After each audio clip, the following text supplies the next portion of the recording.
Om Nithyananda Paramashivoham.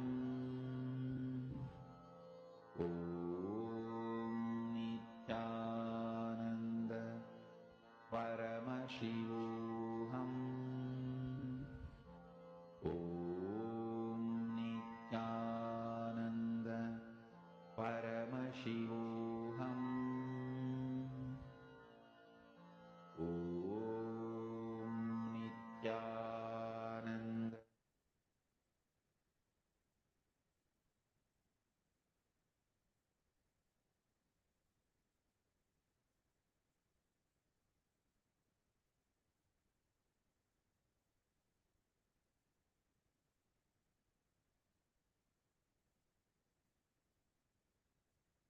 Apologies for the technical glitch. I hope all of you are able to hear us now. Yes. Janaloka, that's what we all were learning about. Janaloka is the place where at a time you can exist in multiple bodies. You experience oneness as your super reality. That is what is Janaloka. And anyone who experiences Janaloka loses all forms of violence and fear because you know very clearly you exist in everyone. See, the difference between Janaloka and Maharloka is if you are experiencing oneness, it is Maharloka. If you're experiencing oneness, during the multiple expressions, even though there are many people, but you know you're in all of them, that is Janaloka experience. How many of you are understanding this?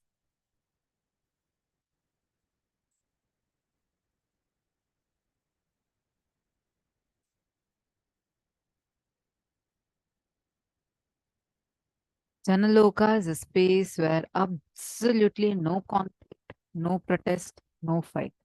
A conscious decision,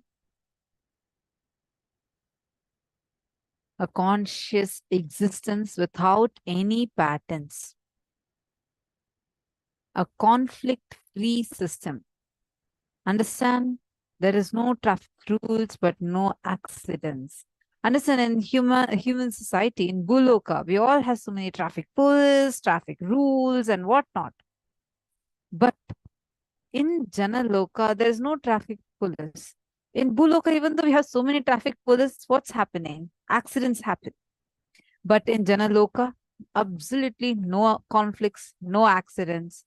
There is no patterns, and most importantly, no habits.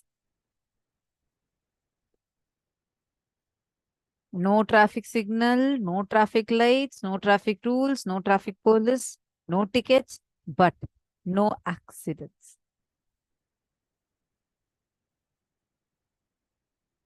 Can you imagine a workplace, a team, a family, such consciousness-centric lifestyle?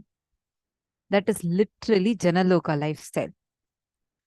Maharloka is the abode of Marichi and such other eminent sages. It is above the Swargaloka and raising about the height of 2 crores of yojanas. And above this Maharloka is this Janaloka, where the Pitrus and sages such as Janu and other beings are living. And it is in the height of 8 crores of yojanas.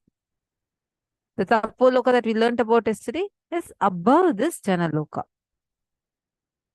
Now, what are the tips? Like, what can you do for you to experience this space of Janaloka? There are few recommendations.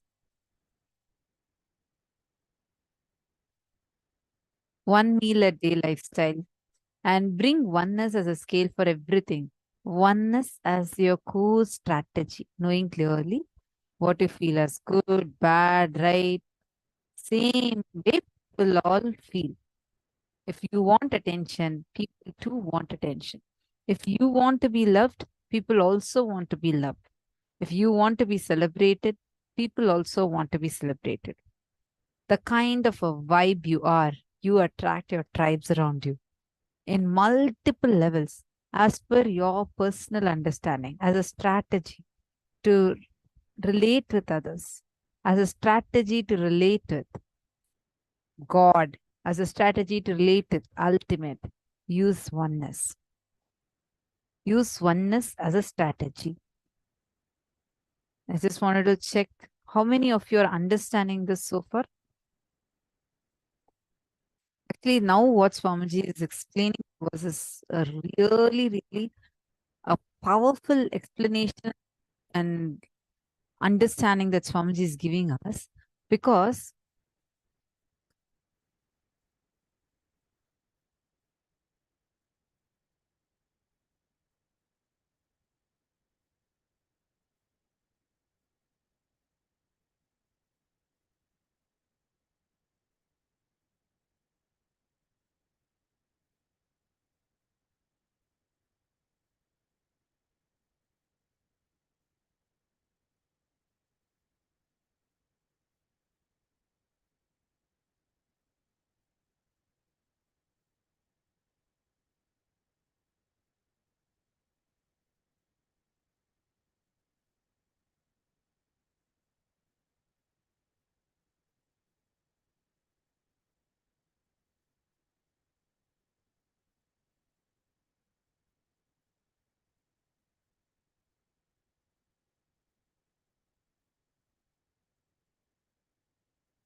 sorry, are all of you able to see me and hear me now?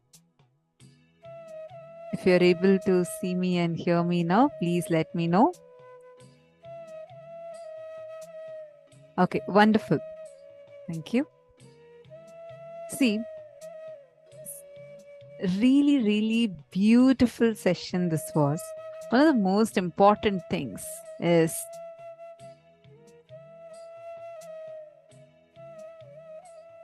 the very important thing that we all just learned is how what we feel is exactly what the other person also feels.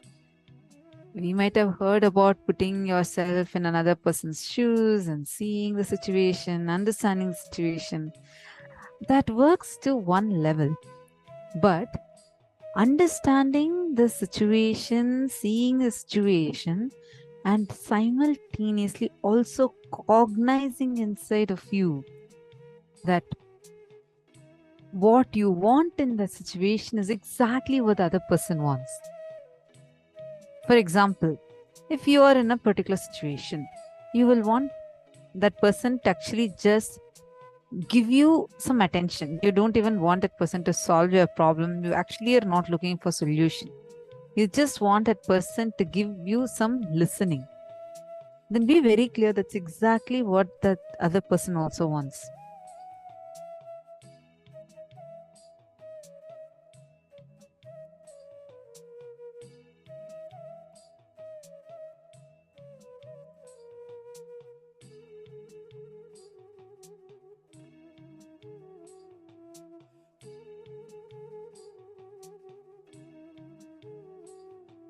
In a funny way, Somji will say, whenever your wife has a problem, don't even go and give her some solution. Don't risk your life by trying to give her a solution. because she is not looking for one. You just need to give her listening. Oh, why I see all females laughing like that? Just kidding. See, understand, because at that time, Swamiji will say, she just wants you to listen. When you listen, you will know in few minutes, she herself will give solutions to all her problems.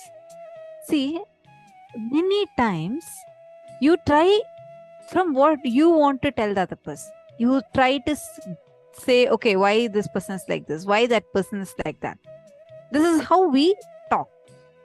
But Swamiji is giving us a phenomenal tip over here, like a powerful click, tip, cognition, suggestion, whatever we want to call it as. Swamiji is saying that just understand in every situation what you want is what the other person also wants. This will change the way you relate with life. This will bring tremendous oneness in your life. Because usually we say, okay, I'll give you a simple example. Your kid is not at all listening to you. And he's just jumping and saying, Mom, I want this candy right now. You're trying to tell him, no, listen, be obedient. I'm your mother, I'm telling you. You're not even listening to me. This candy will spoil your teeth. I don't want to give you this candy. Or sometimes you scold. You operate from how you think you should talk to him. Just if you see at that moment, what exactly that kid, if you are that kid, what is it that you would be expecting? If you just look at that, suddenly have a new opening on how you should deal with situations. This will open up things in multiple levels, not just in relationships, even for you to have a career breakthrough. For example, you're having your client sitting right in front of you, and you're presenting your product to your client, and you're trying to get this project on.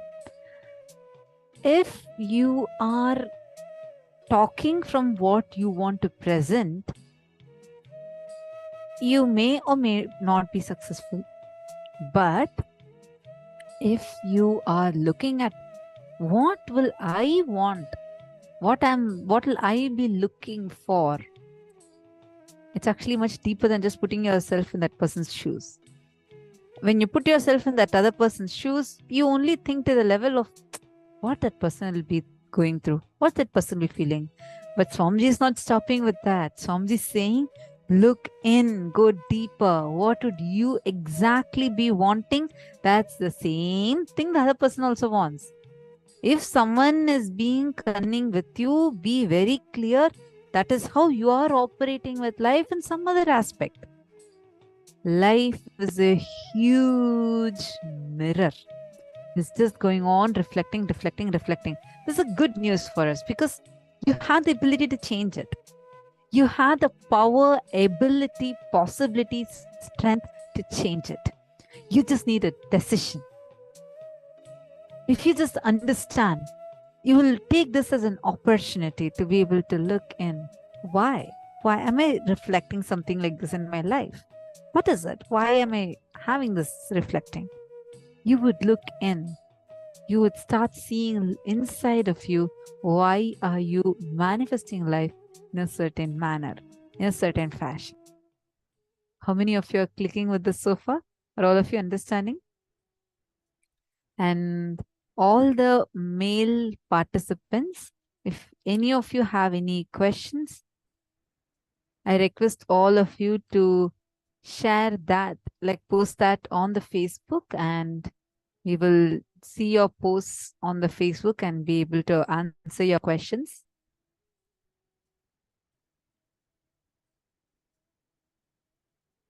You can go to the Paramashivoham Facebook group and post it there.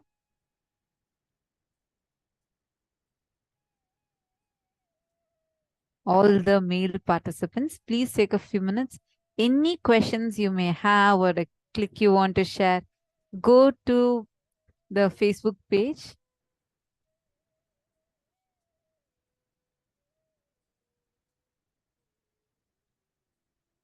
the Paramashivoham Facebook group that is there, and you can post it there. I'm just seeing, waiting for all of you to post your questions.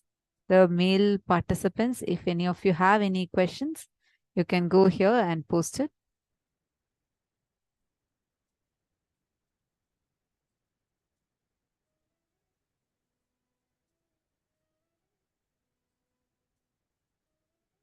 Yes. So now, I hope all of us have understood so far whatever we had discussed. All the participants, do you all understand?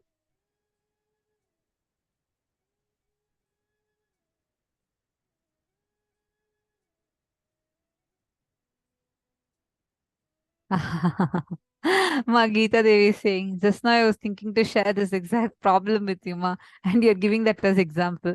Ma Geeta Devi, that is also oneness. See, you communicated it to me with oneness. See, in every situation, everywhere, we are, if we just look at it from this one perspective, look just from this one cognition, you'll have tremendous powerfulness in you. And after that, no one will be able to put you down. No one will be able to break you and say nothing. All right. Now, let's. Okay, Madonna is asking, does one meal mean eating solid food once, but I can still drink juice or other liquid throughout the day? Yes. Madonna, that is right.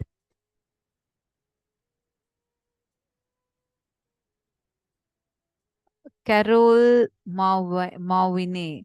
Nithyanandam, lovely to have you here. You're saying this is the first time you're here. Could you please come on camera? Carol, I am sorry. I hope I got your name right.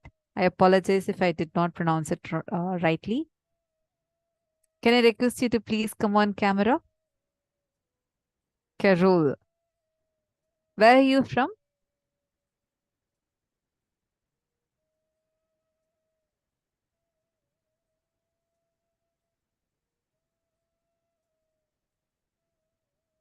I'm just trying to see where you are.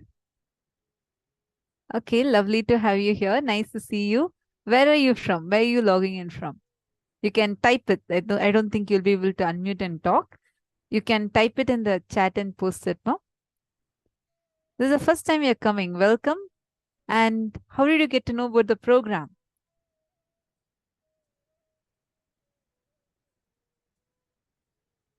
Pennsylvania, USA. Great. Lovely to have you here. And from now, you just start listening. If you have any questions, feel free to ask. Now we just finished our first session before this yoga got over, and we just finished our very first session of the day. Going forward, whatever sessions are there, you could sit and listen to that. And once done tonight, you will be receiving an email. Someone from Simon from Facebook sent me messages and sent me to the group. That's lovely and really lovely to have you here. You would have a wonderful, great day ahead. And my name is Ma Tattvapriya. And I'm also one of the acharyas who would be conducting in the program. And we are going to be having the videos of Swamiji that will be playing, where we are going to touch every single subject. Actually, today is a very exciting day. So lovely to have you here. We are going to be having a very special darshan, where Swamiji is going to be gracing us as Bhagavan Shukra, where whatever boons you want, you can ask and receive things for it. And today we are learning a very beautiful subject about Guru, needed, and it's a very powerful day. So I'm to have you here. Feel free to ask your questions in the chat itself, and any doubts you have, you could just let into it. Okay.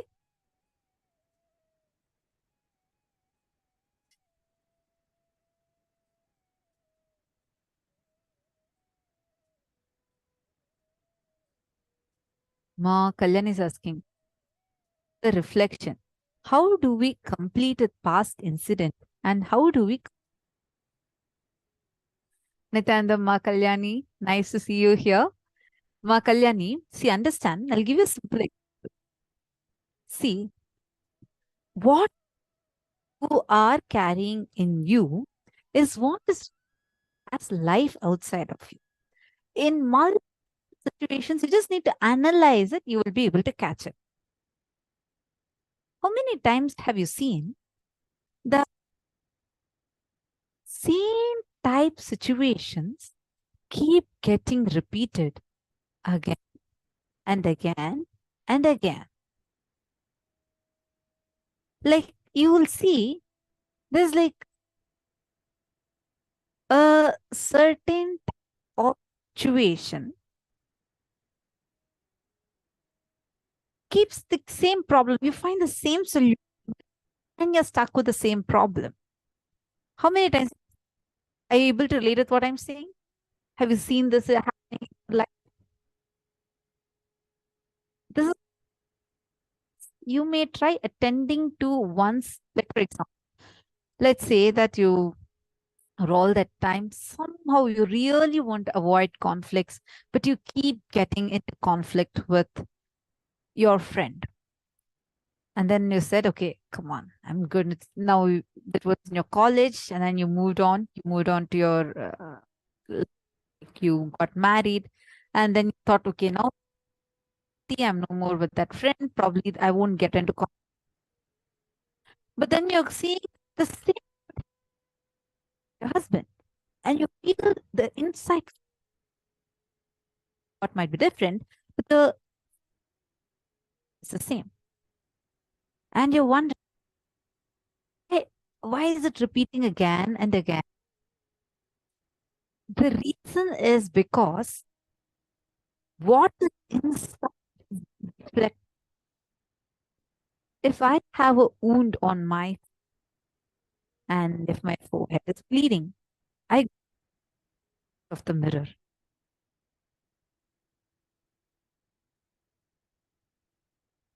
Sorry, some of you are saying voice is breaking. Nityanandam, are you all able to hear me? Nityanandam?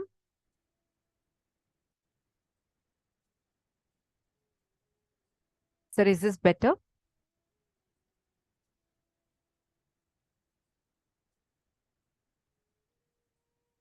Okay. Listen, Ma Kalyani, if I have a wound here, let's say I have hurt my forehead, it is bleeding. I go and stand in front of the mirror. What will I see in the mirror? What exactly will I be seeing in the mirror? Same, I'll see a reflection of me with the forehead bleeding, correct? Now, can I say that, okay, I see that my forehead is bleeding in the mirror, so I'm going to go and put Band-Aid on top of the mirror. Do you think that is going to fix my bleeding?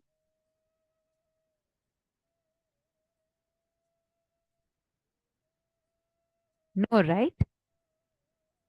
Because putting the Band-Aid on the wrist is not going to solve the problem.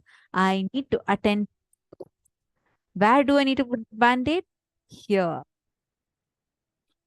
Your problems are also like this. I'm trying to attend it on the mirror. You need to look in.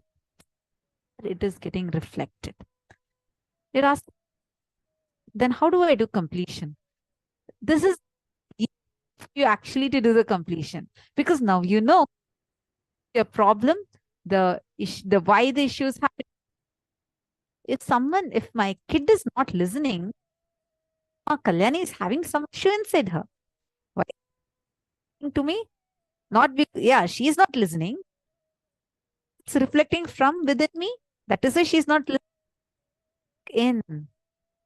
Actually, now what's from? Apply that. Just put yourself in your kid's situation. My daughter, somehow this at all you keep thinking. But then now change it. What exactly will I be expecting if I am? What exactly will I want? Wants. So how you dealt with you, a kid, or whatever when you wanted the same thing? This is the best strategy. This is being a strategy of your existence. will clearly know what the other person wants, be able to talk into that person's listening and beautiful relationship with each one. Yeah.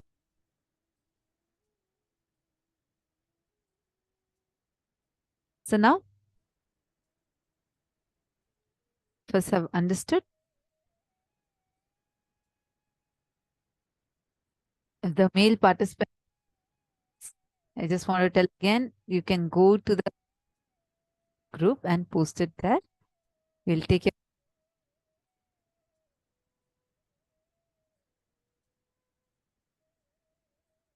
as a gift. Swamiji has revealed the 108 Upanishads, and this will be emailed all of you. This book very on how to live this Advaita. The expression in this book is called as Living Advaita series. It is not an interpretation. It is an inception of conversation of rishis as they happen and presented to all of us by the Avatar, the Supreme Pontiff of Hinduism. So make sure to check out on your gifts today and definitely have a look at this book. It's just so wonderful. And Swamiji is gifting this to us.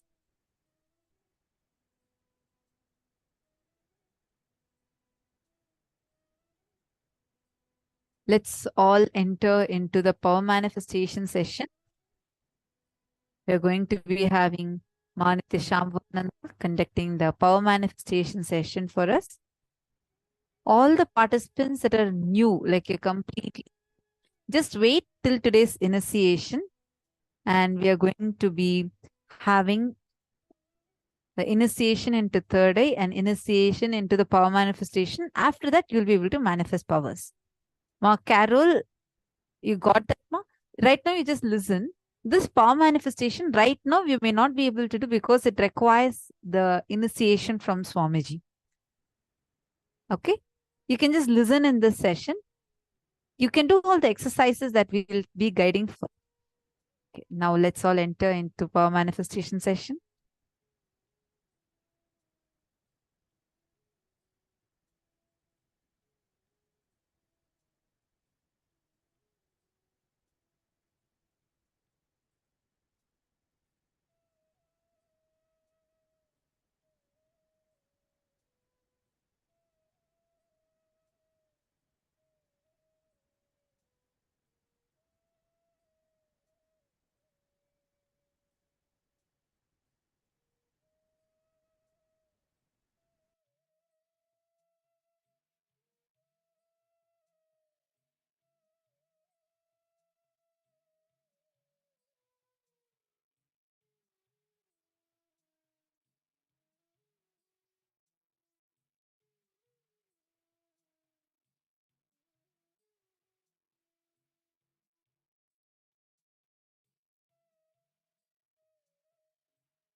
Let's start in the power manifestation session.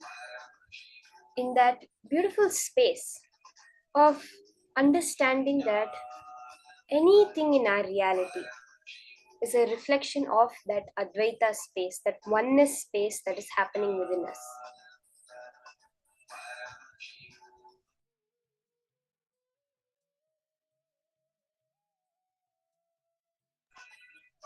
What this exactly means is Swamiji says Advaita, oneness is a Satya, it's a truth. It's not dependent on your cognition or anything. Even when you're in the most lowest space of existence, you are living that oneness, that Advaita. How? What are the practical implications of this that Swamiji gives? When you are holding a certain inner space, a certain identity about yourself, a certain perception of life, then you attract those kinds of people and those kinds of situations in your life. Now, for example, you are holding up to yourself. What you perceive as your identity is that, let's see how I can escape from all these situations happening around me. Let me see how I can cheat and get the most out of life. Then you will see that you will attract those kinds of people around you. Like how we heard from Swamiji.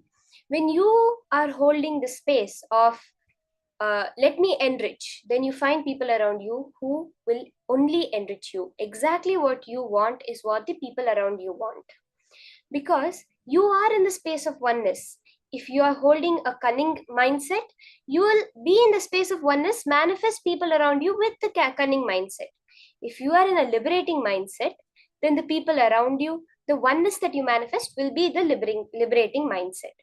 This is the understanding, the practical implications of this truth of oneness that Swamiji has given us.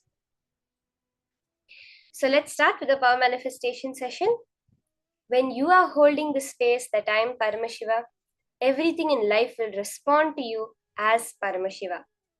That way, when you just keep in your inner space that I am Paramashiva, I am Swamiji, there's nothing else existing in this universe. How? When we take all our sensory perception, see whatever we are experiencing as life, we're experiencing it right now only through the five senses and the sixth sense of the mind. So we have our brain. How does it happen? Let's take the example of sight, through which is one of the most main senses. You have the light which enters the eyes. It passes through the optic nerve to the back of the brain and creates an image. Electrical signals are given to that part of the brain, which you are able to perceive it as an image. Same as with touch, with smell, with hearing, with every sense of your body. It is the same thing. It is only electrical signals in your brain. So you have no direct contact with the real world. There is no way that you are actually being able to relate with the world. There is only your brain's interpretation of certain electrical signals that you can see as your world. But then, what is experiencing? Is the brain experiencing? But then if you see it that way, even the brain is matter. If you take your brain and keep it in front of you, you're only going to be seeing your brain or touching your brain, or else perceiving the brain through the mind. So it still remains as not real.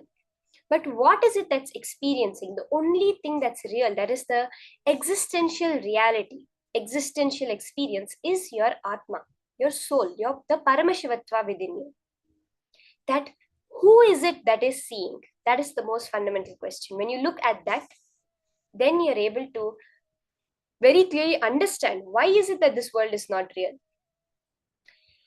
There is you who is putting some certain understanding, some certain images. You are posting it, you're projecting it on the space dimension of the cosmos, on that Paramashiva, who is the base material for the entire cosmos. You're just projecting it. It's like a light projection. The screen is the screen, but just light projection on the screen makes you see different scenes. The same way, all that you're perceiving in life, whether it's good, whether it's bad, even Swamiji, that is why we are so powerful, because even what we are perceiving as Swamiji is right now our creation. When Swamiji comes in your dream, what is happening? How you've created a dream, you're able to create that space of Swamiji who is within you. Now, when we understand that who we are seeing, more of us, which we are seeing outside, then we understand that we are all powerful, that whatever we attribute to God, to Swamiji, the omniscience, omnipresence, omnipotence, is actually us. So today's power is exactly that, omniscience. We're going to experience the power of sarvajñatva, the power of knowing, being able to know anything in this cosmos. How is it possible? Because you have projected the cosmos out there. Let's start. Where we'll start with the Shastra Pramana, the various Pramanas. There's references from the Hindu scriptures, from the lives of the various rishis, munis, and from Swamiji's own life for this power of Sarvajñatva.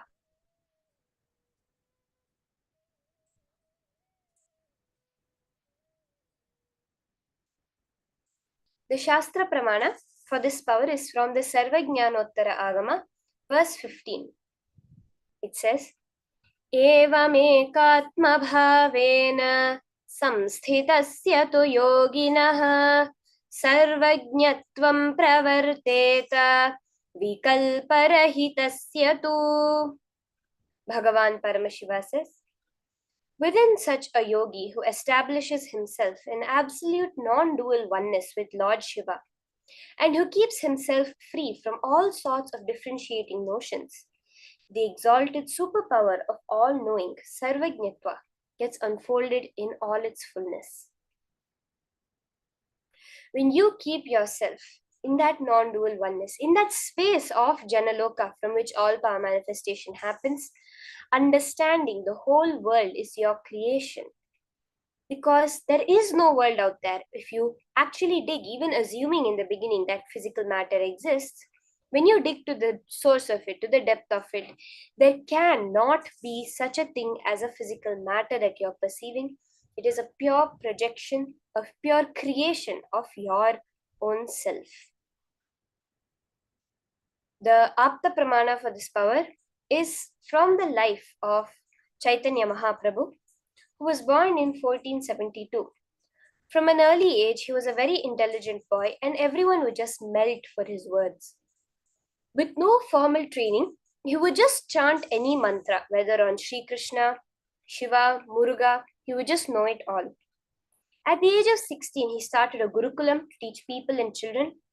After his father's death, when he took the ashes to Gaya, there he met his guru Ishwarapuri. He learns the many sciences of Hinduism, and when he goes back to his place, all the people start following him. He gets sannyas from Keshava Bharati, traveling around India spreading the science of achieving Krishna consciousness. Finally, in 1524, he attains Mahasamadhi. There's a very beautiful incident from the life of Chaitanya Mahaprabhu, where when he was very young, a Pandit named Keshava from Kashmir came to have a debate with the people of the place where Chaitanya Mahaprabhu was living at that time, which was known as a very deep learning center for the logical school of thought, the Nyaya school of thought. So when he comes there, he wants to debate with the people over there. All the people, all the Pandits, all the scholars of that area say that let's make Nimai debate with him. Nimai was Chaitanya Mahaprabhu's Purvashram name before sannyas, the name that he had. So they say, let's make Nimai debate with him. The Nimai is, that time Nimai, Chaitanya Mahaprabhu was the most youngest person in that whole area who was into this, into the youngest scholar in that area. So they say he's more than enough for this Keshava. But what happens is the date of the debate is set, and the day before the debate was supposed to happen, Chaitanya Mahaprabhu happens to meet Keshava on the banks of Ganga. So when Keshava heard that this is the Nimai who he's supposed to debate, such a young guy, to prove himself, to scare him off, he chants spontaneously 100 verses on Mother Ganga. But when just by listening to it once, Chaitanya Mahaprabhu was able to repeat the whole thing and point out grammatical, experiential, and various mistakes in the understanding that Keshava had and in the verses that Keshava chanted. When Chaitanya Mahaprabhu was asked him to explain the 64th verse, Keshava was not able to counter Chaitanya Mahaprabhu's experiential arguments. So when realizing this, Keshava fell at Chaitanya Mahaprabhu's feet, and that night Saraswati herself comes to Keshava's dream and tells him to ask for forgiveness from Chaitanya as he is Krishna himself in the human form. It's a beautiful Apta Pramana for the power of Sarvajñatva.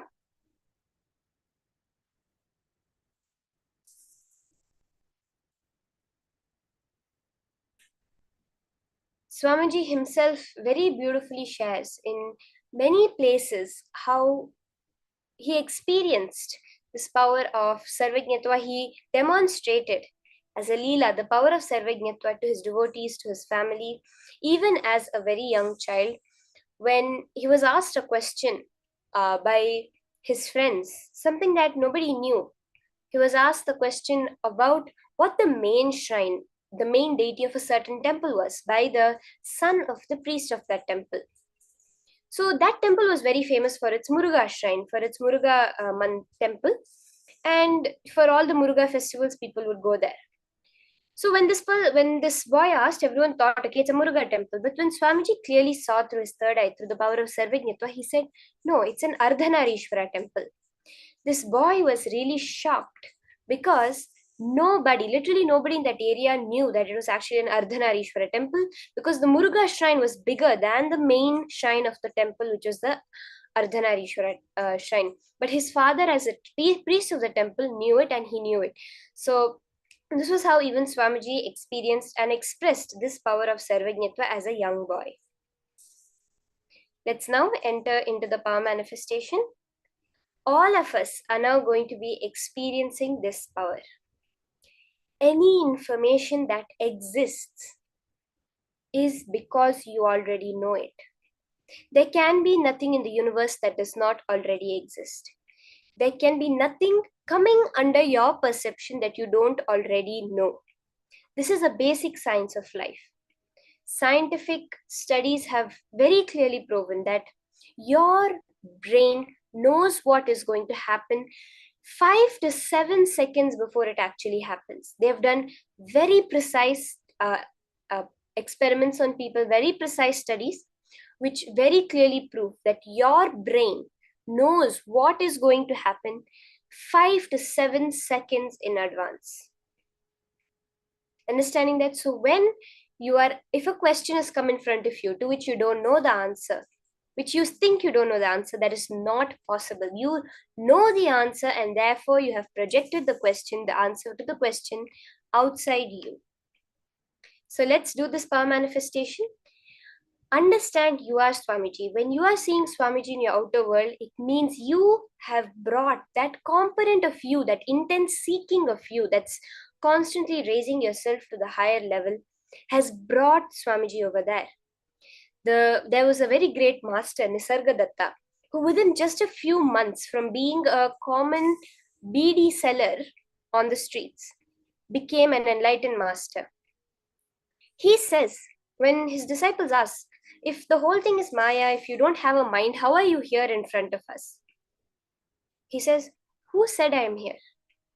You have put me here, you have projected me here because you want to hear something. You are putting the words in my mouth, you are putting the form of me over here and making it come out so that you can hear it. When you are seeing Swamiji, you have that seeking of you to realize you has brought that part of you as Swamiji outside to make you realize the him within you. That's all it is. So let's start the power manifestation. Sit with your head, neck and spine in a straight line. We're going to be scanning in this first round some details of artifacts, some kind of artifact. You'll be scanning the details of that artifact. It can be right now the picture that's on your screen that you're all seeing. Scan what this is, where it's from, what it's made out of, from what age it is, when it was made, any details that are appearing in your third eye. Just scan it and reveal now. Through the power of Sarvajñatva. Now, if this picture is in front of you, if this object has come under your perception, it is exactly that you have projected it there. You have created this object and now seeing it in front of you. That's all. So let's start. We're going to have very quick rounds this time, just 2 minutes. So sit with your head, neck and spine in a straight line. Chant the Mahavakya. This will just create a breakthrough. Swamiji says that you don't need more than, it's just one thought for which the transformation happens. Power manifestation is just one thought. That's all. So we can have very quick rounds to catch that 5 to 7 second gap before our mind catches up, where your brain already knows the answer before it is projected. So let's start the manifestation. Sit with your head, neck and spine in a straight line. Chant the Mahavakya and go on posting whatever you're seeing through your third eye.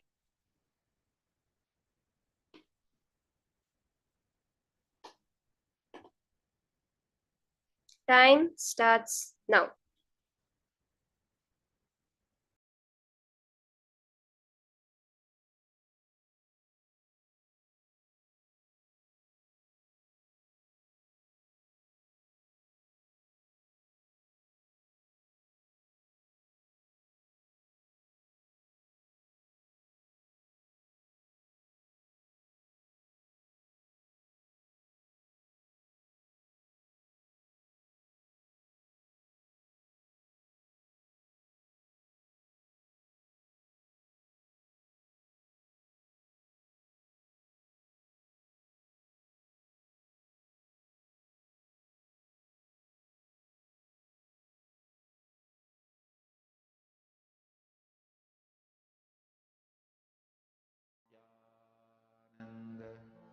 Paramashivoham. Om Nithyananda Paramashivoham. Om Nithyananda Paramashivoham. Om Nithyananda Paramashivoham. Om Nithyananda Paramashivoham. Om Nithyananda Paramashivoham. Om Nithyananda Paramashivoham. Om Nithyananda Paramashivoham. Om Nithyananda Paramashivoham. Om Nithyananda Paramashivoham. Om Nithyananda Paramashivoham. Om Nithyananda Paramashivoham. Om Nithyananda Paramashivoham. Om Nithyananda Paramashivoham. Om Nithyananda Paramashivoham.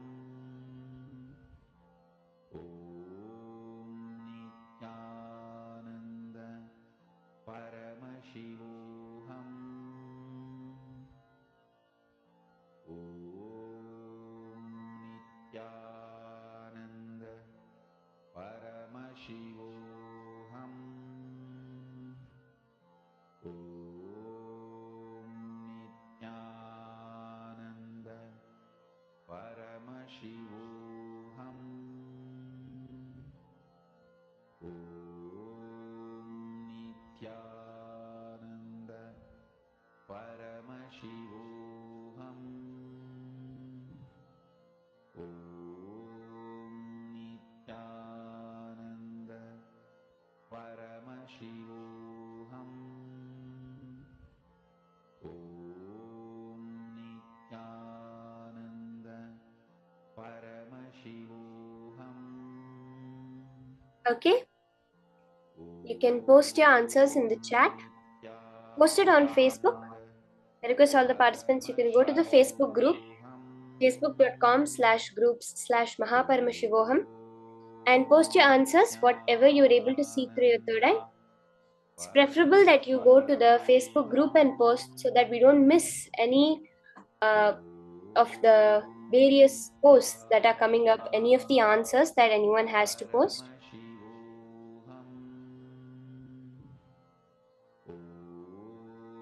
Let's quickly finish this round posting all our whatever we are able to see through our third eye, whatever our third eye showed us, for the details, the place, the make, whatever you're able to see, what this object was used for, where it's from, how big it is, everything. Please go to the Facebook group, facebook.com/group/Mahaparamashivoham, and post your answers.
Okay, let's now verify the answer for this round. I know a lot of you have posted.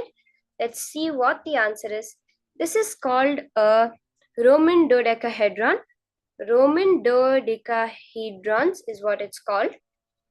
Since the first of these mysterious dodecahedrons was discovered in England around 300 years ago, almost 100 have been found in various locations across Europe. So far, scientists and archaeologists are baffled as to what these 12-sided objects were used for. While some believe that they were made as toys for children, others think they were weapons used by the Roman army to conquer their foes. This is some object that they found. The first one was discovered 300 years ago, and totally around 100 have been found until now across Europe. And no scientists nor archaeologists are able to understand what this is made out of. It's called a dodecahedron. It has 12 sides. They're not able to find out what it was used for.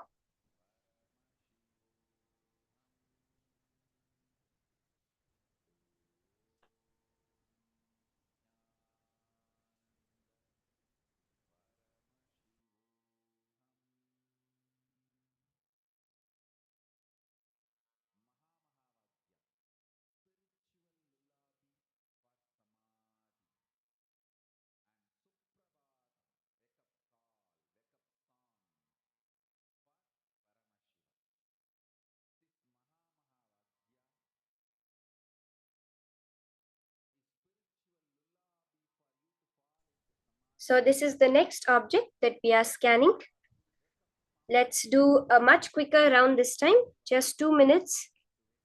Scan through your third eye, and now you can post Shanta Mahavakya and post whatever you're able to see about this object in your third eye. In Samadhi, this is spiritual lullaby for Samadhi, and Suprabhatam, wake up song for Paramashiva in me,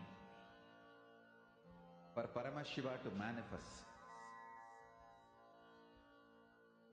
With this one spiritual powerful cognition, chant this Mahavagya.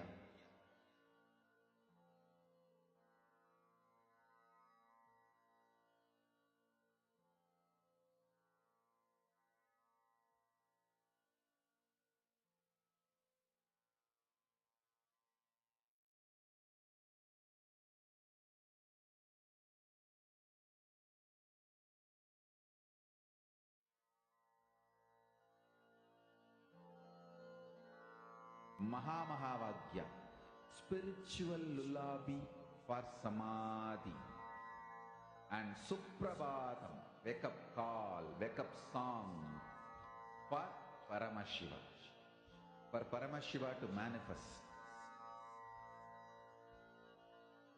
With this one spiritual powerful cognition, chant this Maha. As you're scanning, you can immediately post your answers in the chat.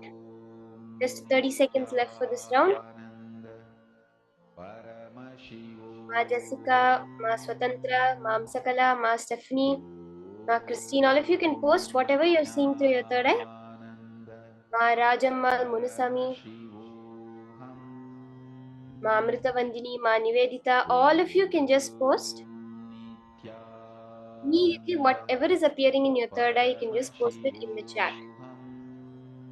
Then we can verify. Okay, our time is up. Let's all post our answers. What did we see through our third eye in the chat? Ma Vigneshwari, Ma Pratipha. Okay, Ma Amsakala has scanned and posted. Ma Amsakala is saying used to rotate.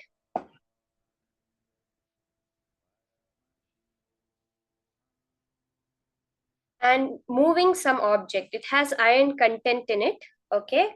And Ma Geeta Devi saying some metal that found in water. Okay, we have 2 answers. Anyone else that scanned, please post it in the chat.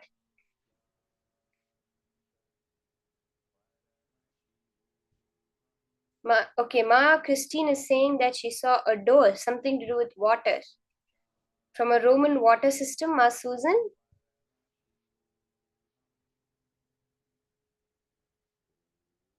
Ma Sonia, Ma Jayamohan, all of you also can post.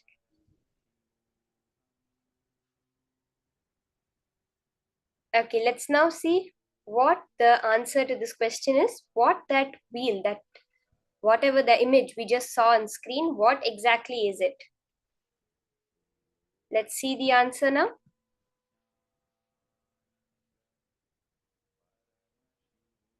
If there's anyone else who is still scanning, you can quickly post your answers in the chat.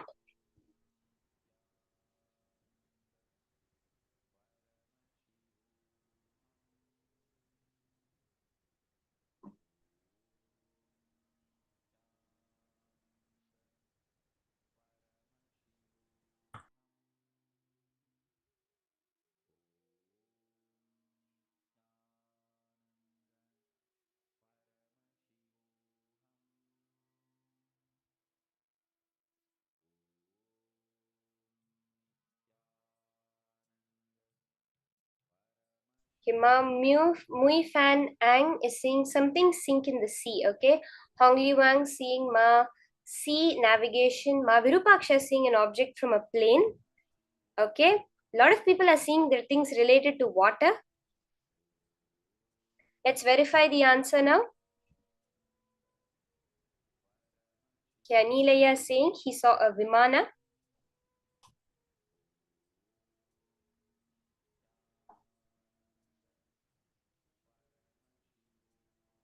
You can see the answer. What was this object that was just now projected?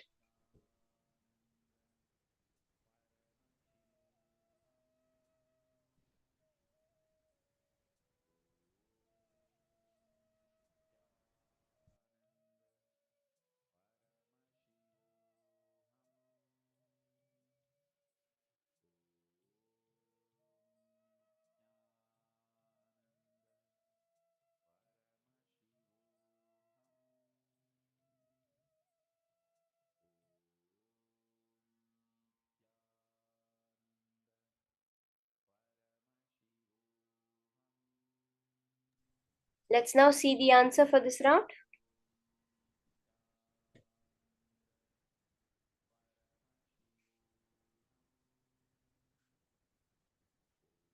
So this is a Antikythera mechanism in the Archaeological Museum of Athens.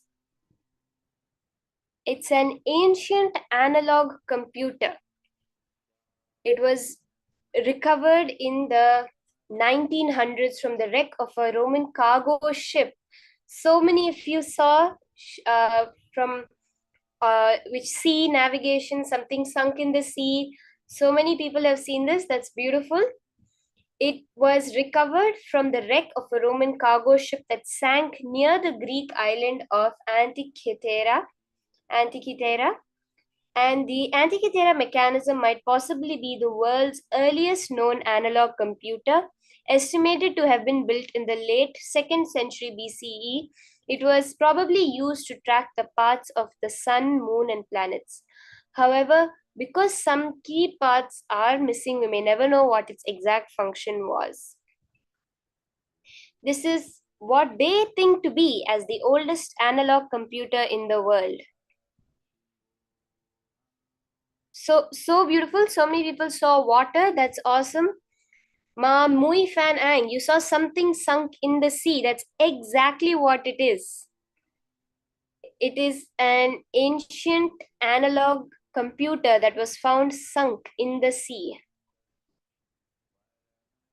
Ma Geeta Devi, something found in water. Ma Christine Jones also saw water. So many people were able to see water, which is like exactly where this was recovered from. That's beautiful. Okay, let's have another round. Let's take 2 more minutes. And we have another picture that we're going to be scanning now.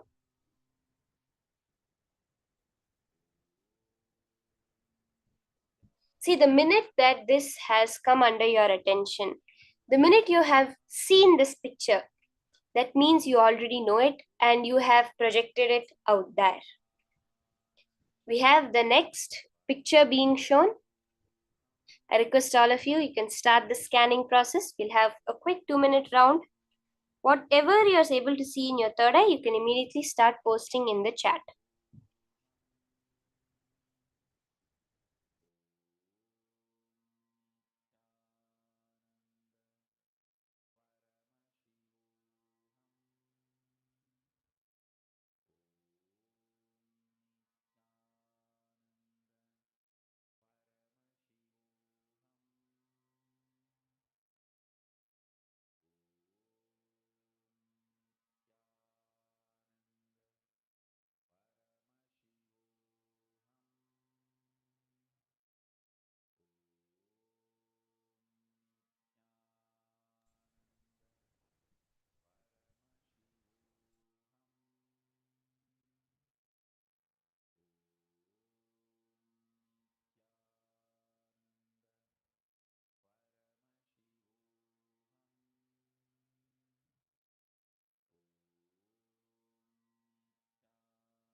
Chant the Mahavakya intensely as you're scanning. Few more seconds. You can continuously post your answers. Mahedi has already posted. She saw a German castle. That's beautiful. Whatever you're able to see, what it's made out of, where it's from, where it is now, who made it, whatever you're able to see in from your third eye, the power of Sarvajñatva. Can post in the chat. Ma Geeta Devi has also posted Mughal Emperor time palace architecture. Okay.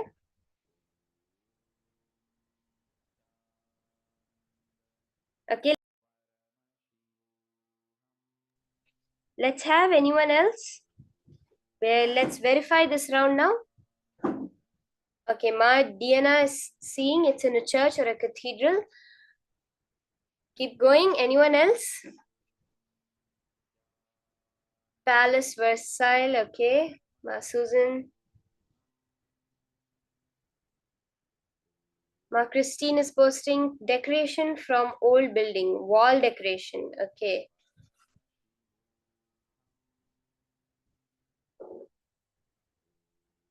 Anyone else? What else did you see? Okay, Ma Rajamal is saying palace.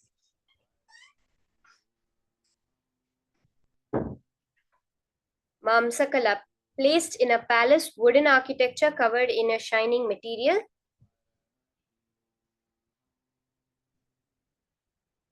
Last few seconds before we verify the answer. Anyone is left to post? You can post your answers.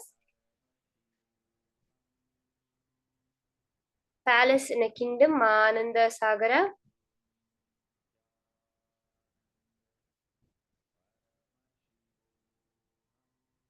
Okay, let's now see the answer. What is this particular image that's being shown? This is, okay, Anilaya has posted architecture in Egypt. The amber room's splendor is the stuff of legends, created by the Prussian King Friedrich I in the early 1700s. It remained part of the Berlin City Palace. Okay, Germany. I think someone had posted Germany. Exactly, Mark. In the Berlin City Palace until 1716, when it was given as a gift by the new king Friedrich Wilhelm I to his ally Tsar Peter the Great of Russia. Amber Room was so mesmerizingly beautiful that at its time it was considered the eighth wonder of the world. After the renovations and modifications required to fit it in its new home at the Imperial Palace in Tsarskoye Salo near St. Petersburg, Russia, the room covered about 180 square feet and contained a staggering 6 tons of amber, 6 tons of amber, and other semi-precious stones, with the amber panels being backed with gold leaf. The original, which was estimated to be worth around 150 million in today's money, was dismantled by the Nazis during World War II and subsequently lost in the chaos of the conflict.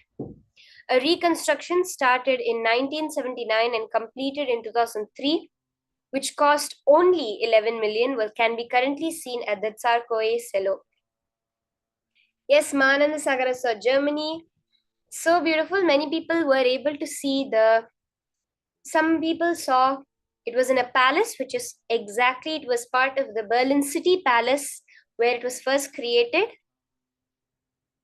Shining material, amber, it's fully made out of amber. It's called the Amber Room, which contains 6 tons of amber and other semi-precious stones. Also, it has gold. It's backed by gold leaf.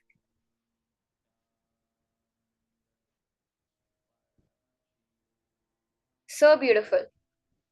So many people have manifested the power manifestation today.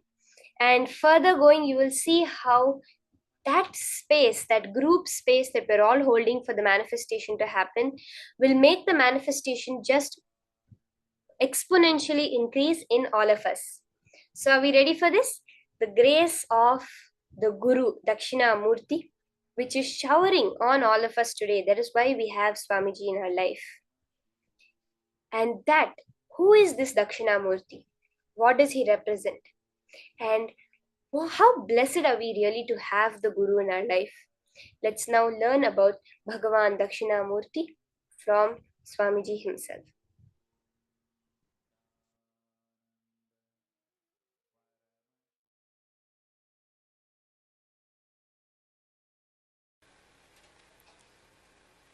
Today I'll share only one story from Shiva Purana.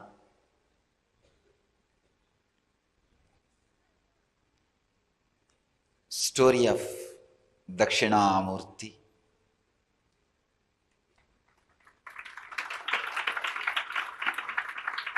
Shiva appearing as the ultimate master on the planet Earth.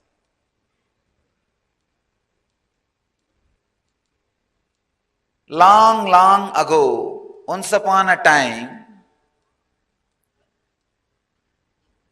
when humanity was soaked in ignorance, as it is still now,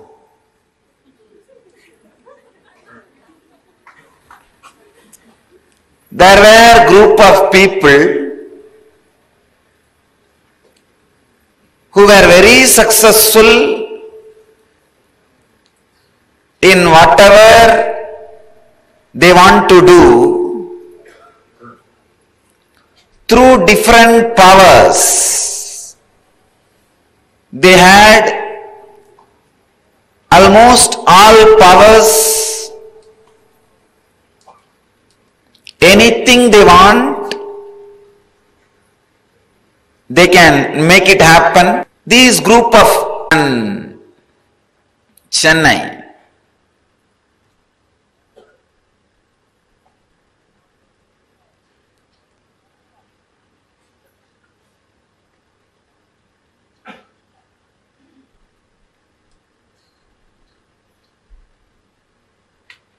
the place Tarukavana, huge forest filled with so many intellectuals. They are called Tarukavana Rishis. Amazing intellectuals and know the techniques and technology to do whatever they want to do in the outer world. Powerful beings. They had lot of mental powers. They can create anything they want just through the power of mind, and just by doing some rituals, certain rituals, yajnas, karmas. One of the biggest problem happens when you get these extraordinary powers. When things go smoothly in your life, you start thinking you are everything, or there is nothing higher than you. These Tarugavana Rishis, some of the great intellectuals, because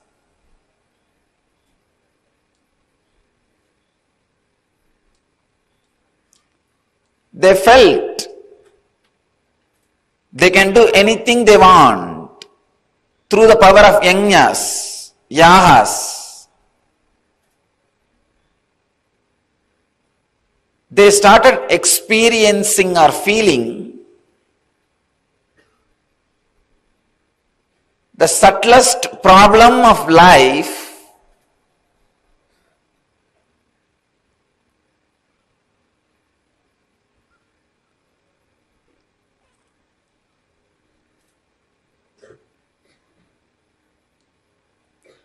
pseudo-ego asserting itself as ultimate.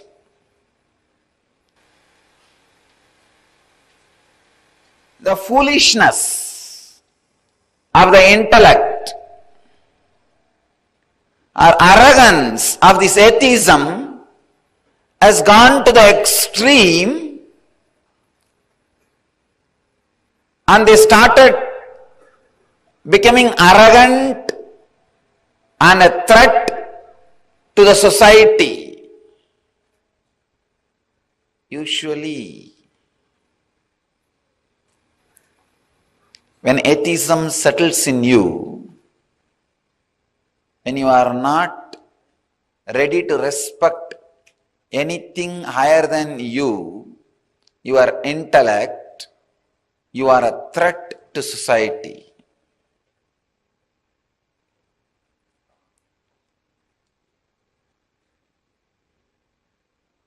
Mahadeva, Sadashiva has to do his job of protecting humanity. He has to teach a lesson to these intellectuals and protect the humanity from them and protect them also from themselves. So, silently, Shiva lands in the Tarugavana as a handsome young man.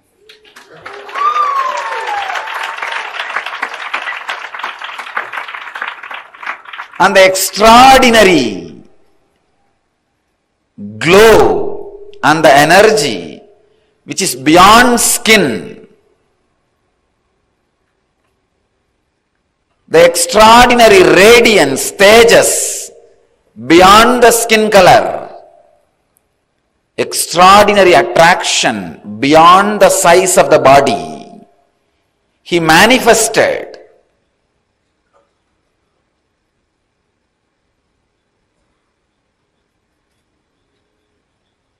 as this young man filled the whole Tarugavana. And he went round the Tarugavana in the name of begging to collect food. His Parivrajaka Yatra.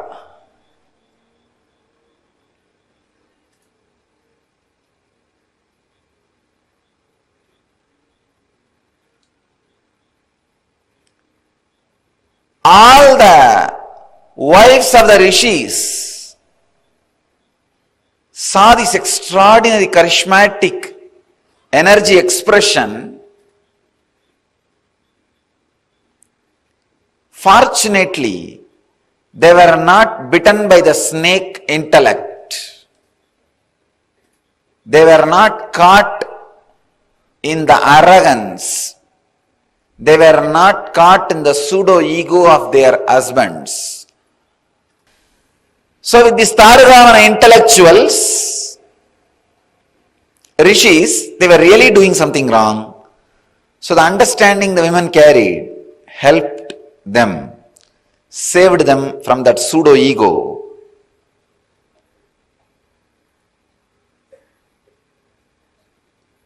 They saw this young man, ascetic, a sadhu, walking in the streets, asking for alms. Not only they gave food, they just lost themselves in his presence and glory.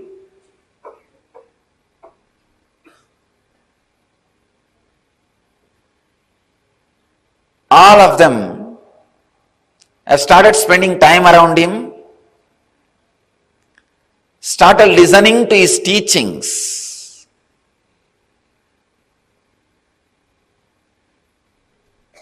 Imbibing those ideas. Just within a few days, problems started in the house. When they started living these ideas in the house, The ego of these intellectuals was really hurt. What? We are leaders of the society. Everybody respects us. They don't understand. Everybody fears them, not respect them.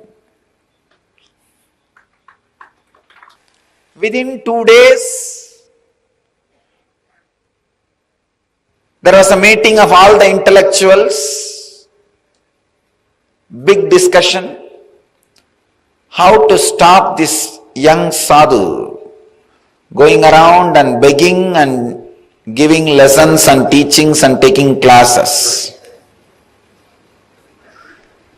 Something immediately need to be done. Otherwise, we will not have anybody in our house. We will be left all by ourselves. Everybody has started following them. They created a violent plan. We need to destroy him, finish him off. So they gathered.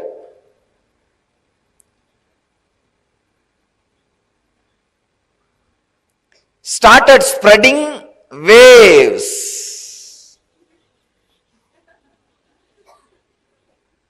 Those days, yajna. Those days, yajna means what? Creating certain kind of waves and sending all over the world. They organized a huge yajna and started chanting different mantras, started creating negativity and sending it towards him. The young boy, after going around and taking classes, was just relaxing in samadhi under a banyan tree.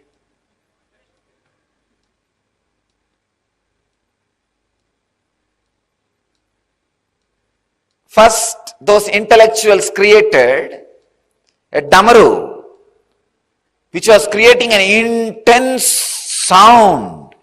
Just through sound, it was destroying anything which comes in its presence. Those intellectuals commanded the damaru, go and kill that man and come, kill that sadhu. Damaru came with all its speed. The young sadhu was sitting under the banyan tree.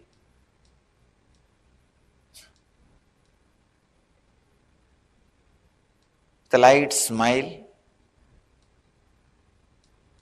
opened his eyes and saw what is coming. The damaru with all the vigor and power was trying to come near to destroy. All this young sadhu did, he just caught it and kept in his hand to play whenever he wants.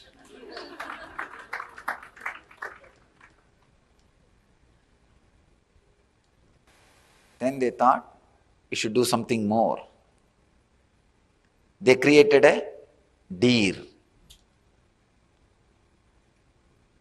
and said, go and destroy this young sadhu. The deer came. Again, Mahadeva just smiled at the deer and caught the deer in the left hand, said, you just be with me to play whenever I want. Still he is having it in his left hand. He's playing with it. Then they created another huge weapon. It's called Maru. They sent that weapon. All right, at least you go and destroy him and come back. Neither Damaru nor deer did the job. You go. When that came again, He did not even move. Just picked up that maru and kept it in his right hand. Be with me. You may be useful whenever I want.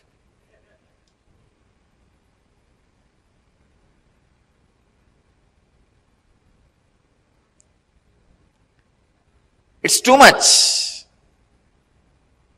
Then they created a tiger out of that fire and sent. Mahadeva not only killed the tiger, took out that skin, started wearing it as dress.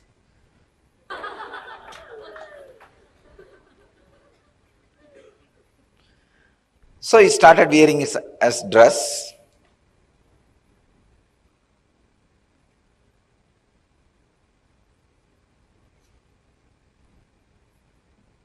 Then they created an elephant. Again, different energies.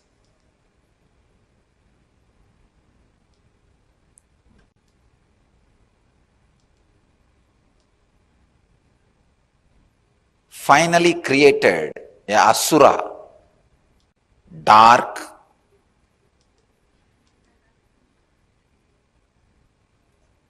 cunning, cruel, dumb.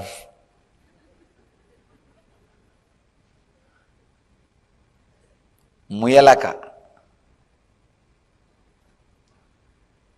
They said, you go and do some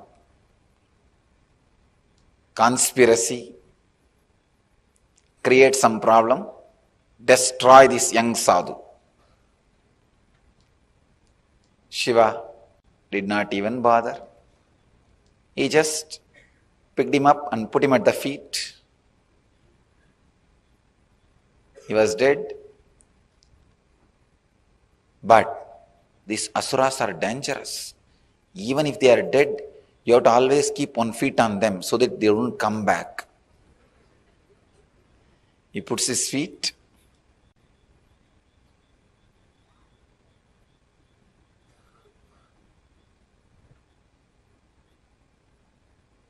Realizing their utter failure,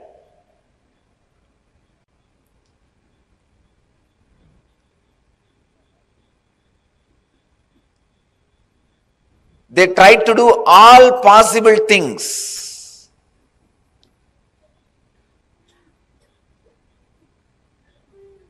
Sending different weapons in a different way and different negative energies. But nothing could hurt Mahadeva. Nothing could hurt that young sadhu. Everything goes and just surrenders itself at his feet. They were shocked, surprised, unable to understand what is going on, confused, completely disturbed. Mahadeva feels the deep compassion. It is time to teach lesson to these fellows. All he does is sits in his intense silence.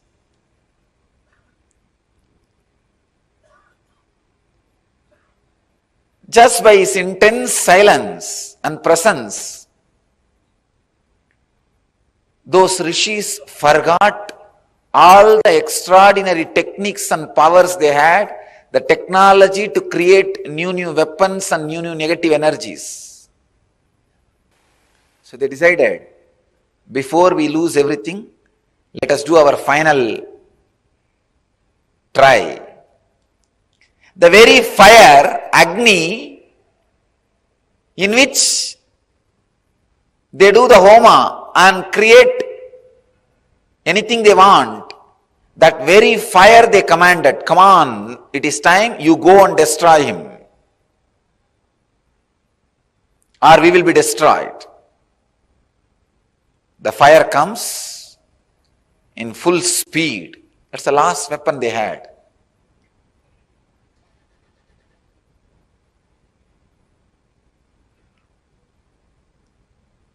Shiva did not even move his body, just opened his eyes, picked up that fire in the left hand, still he is holding in the left hand. You can see as Dakshinamurti, he will be holding it in the left hand. That is the fire. Now, these rishis lost practically everything, nothing is left.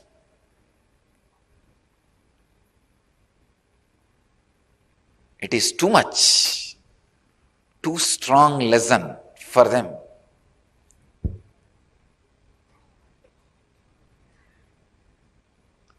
But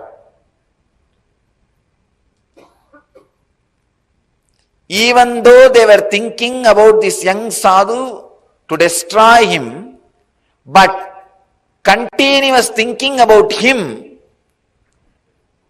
has brought some good things to them.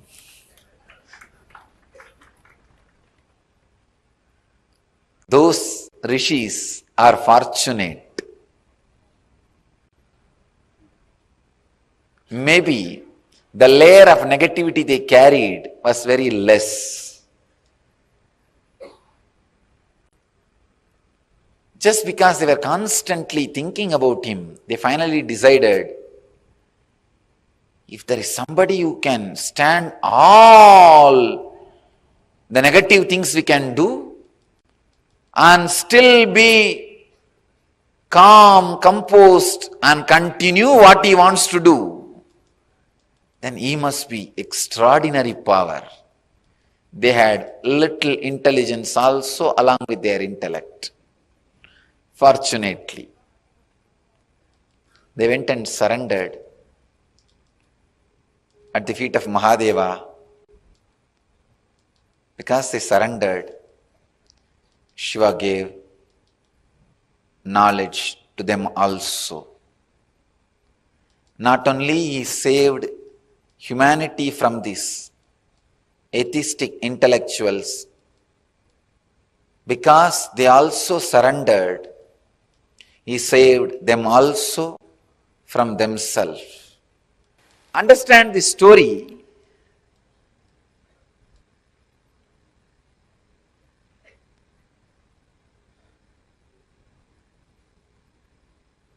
When Guru assumes the human body,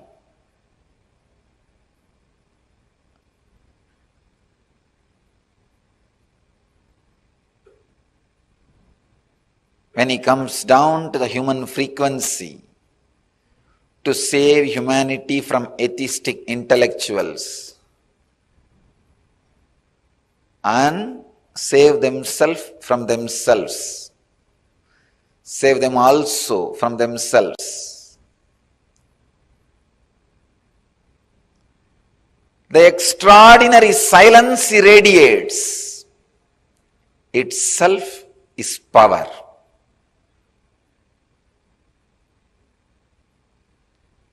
In this whole story, Shiva did not fight even once. He never fought back. He was in silence. All he did is, whatever weapons were sent towards him, he used them nicely for himself. That's all. Kept the fire as a heater, had the damaru for playing,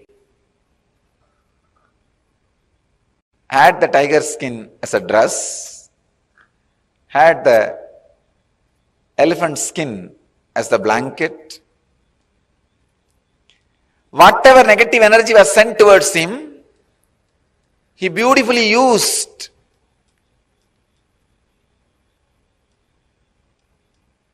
For his life.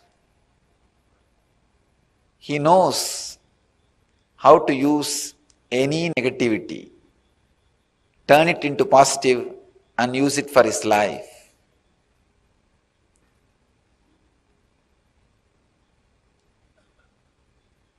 Because of his extraordinary energy and silence and the spiritual presence, any negativity comes, just dies down and starts supporting him in positive way.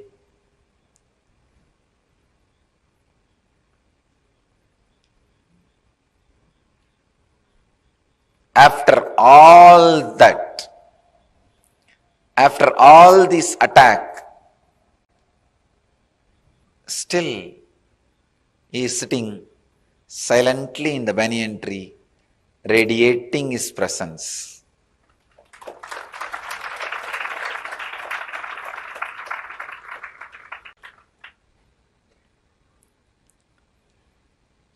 The inner space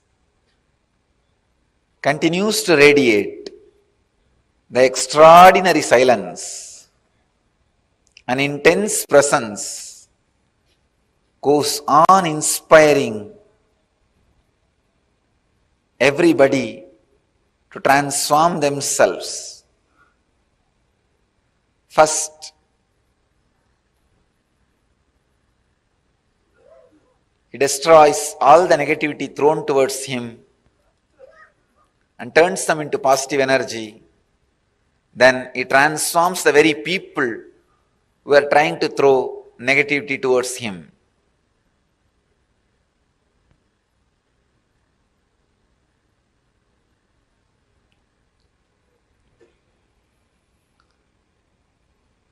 Remember, in each one of you, there is an inner space which is Dakshinamurti, Shiva happening in human body, Atma Guru, who goes on transforming any negativity thrown at you as positive. Any incident happening, life throws at you, understand, bring it to that space. It will turn that into positive.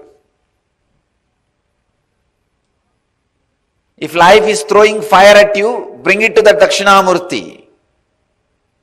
He will turn that into positive.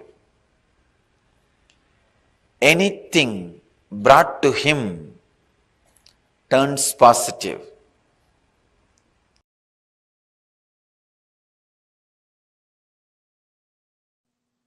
See, Paramashiva manifested as Dakshinamurti to teach Veda and Agamas to Targavana rishis. It's not that it was a past. If you become silent to free yourself from the past, present, future, through unclutching, you can see he is teaching even now in that huge cosmic sound. Om, even recorded by NASA. That soundless sound, Anahata Dvani. Om. If you can hear it through the deep unclutching, you can see Dakshinamurti teaching you now. Dakshinamurti teaching you now.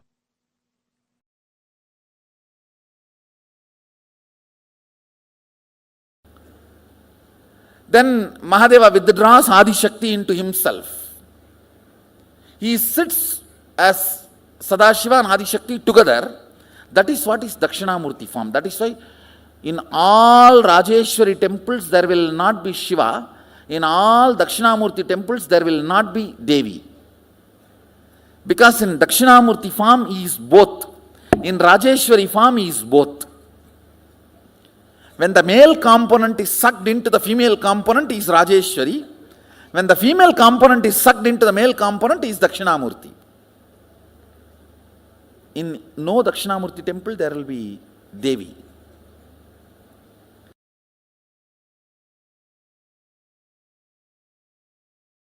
understand the truth. Dakshinamurti is from the face, from the Mahasadashiva's, Paramashiva's face of Ahora, destruction, rejuvenation. From that face, Dakshinamurti comes out. Meaning, all the great truths are ferocious. It'll just purify you. It'll just burn all your non-chastity, cheating, silly patterns and conversations with your life. It looks very paradoxical. The embodiment of peace, Dakshinamurti, silence, comes out of the face of Paramashiva's agora, which is supposed to be perceived intense violence, ferociousness. Teacher is the ultimate rejuvenator. Guru is the ultimate rejuvenator. He removes everything you know as you and he manifests everything is real you. The real you swallowing everything you know as you is chastity. Allow the chastity to Paramashiva manifest in you. Wake up when Dakshinamurti teaches. Don't wait for Kalabhairava to come and wake you up.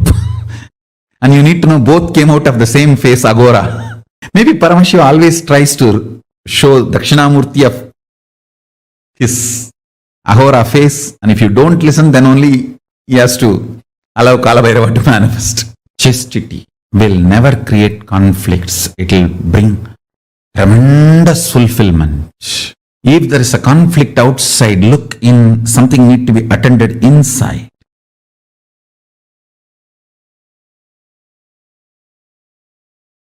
Ferociousness is a straight, intimate, raw, integrated way Guru deals you, handles you. If he has to strategize and present himself very sweetly to you, understand you do not have an integrated relationship with him. You have a strategic relationship. He will also be having a strategic relationship.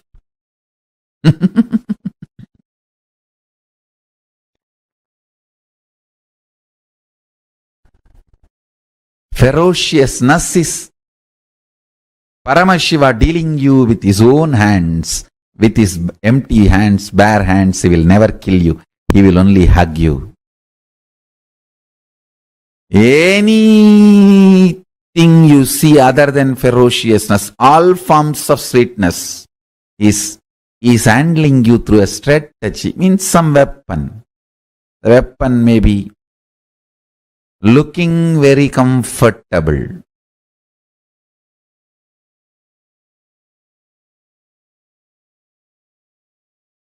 But not good for you in long term. Ferociousness, straightforwardness is the best integrated, intimate relationship with Guru. Understand, my love is lubrication for your machine. My ferociousness is energy, fuel, power for your machine. Any machine can run without lubrication, but it cannot run without power, energy. My ferociousness is as important as power is needed for the machine to run. My love is lubrication, optional, which is not compulsion. Don't even expect lubrication.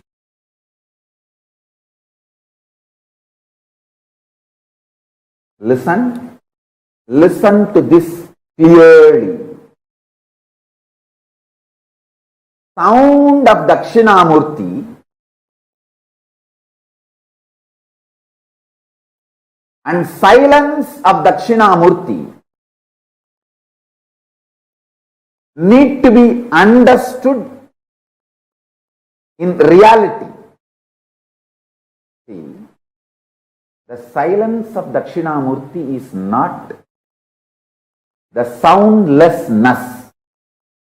Any sound you can only hear in certain decibel. If it goes below that decibel, you can't hear. If it goes above that decibel, you can't hear. Dakshinamurti's silence is above decibel. That decibel which you can't hear, beyond your capability of hearing, that decibel sound is Dakshinamurti's silence.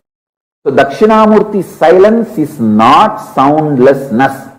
It is beyond the sound you can hear. Same way, listen carefully.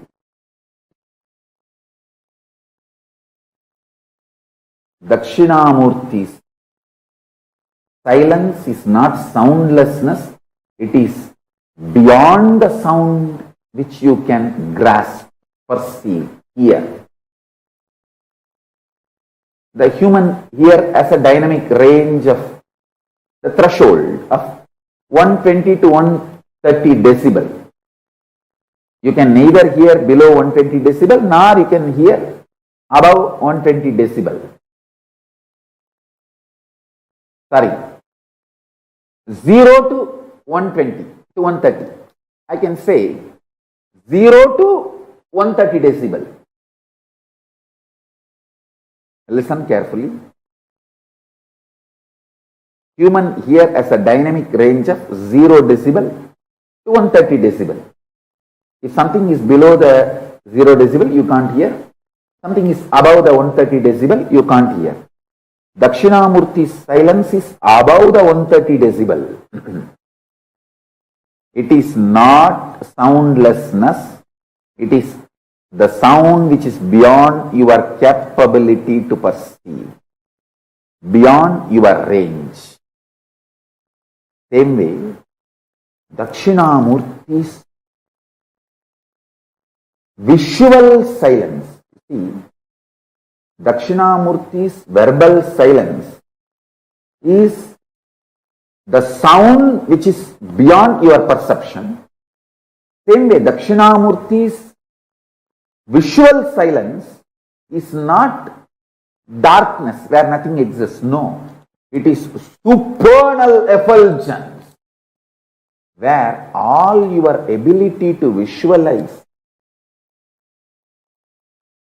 disappears into a supernal effulgence, like 7 colors of the rainbow disappear into the sun's bright shining.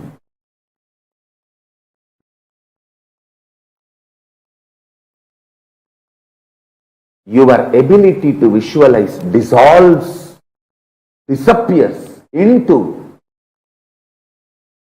the supernal effulgence of Dakshinamurti. Understand? The supernal effulgence of Dakshinamurti and supernal silence of Dakshinamurti. Then you will understand the right knowledge, right clue about the existence of Paramashivatva. If you understand this one truth, today you can manifest powers. The common frequency the human here can hear is like a 20 to 2000 hertz. 0 decibel to 130 decibel maximum.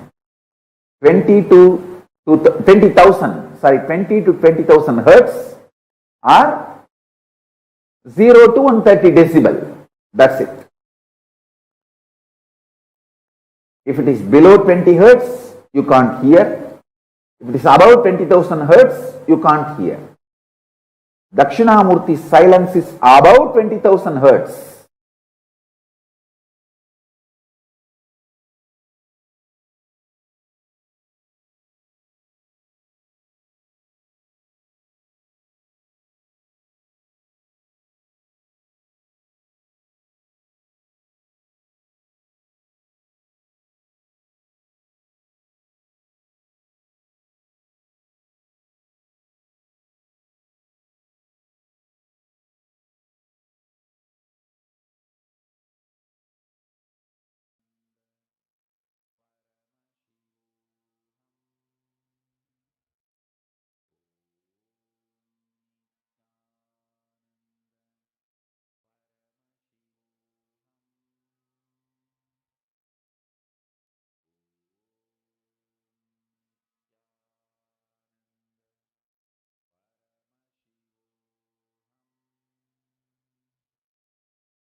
And so beautifully, Swamiji had revealed to us who is Bhagavan Dakshinamurti.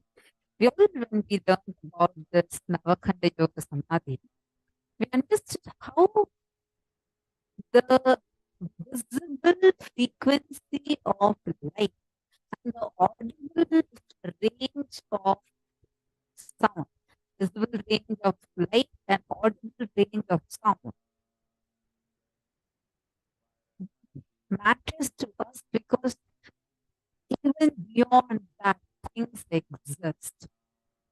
Scientifically, it's proven, right? That is why whether it is ultrasonic waves or infrasonic waves, you cannot hear. We've heard of these ultrasonic booms. They are so loud that you can't hear. Your ears would bleed. Your nose would bleed like when you hear such sound in a negative way. Those negative frequencies can even make your body react.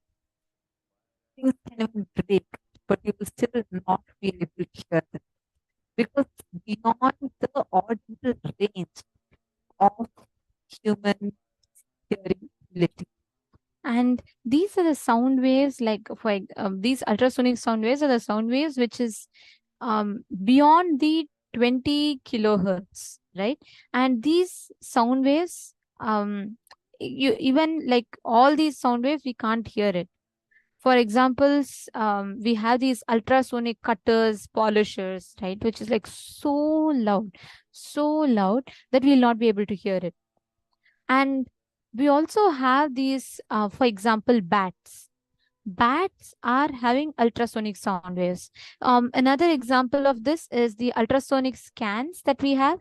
When the child is in the stomach, the mother goes through a scan, right? It is also using the sound waves, which is so high in frequency that we cannot hear. And another example of it is dolphin or fish finders. All of these are having the ultrasonic sounds, which we cannot hear.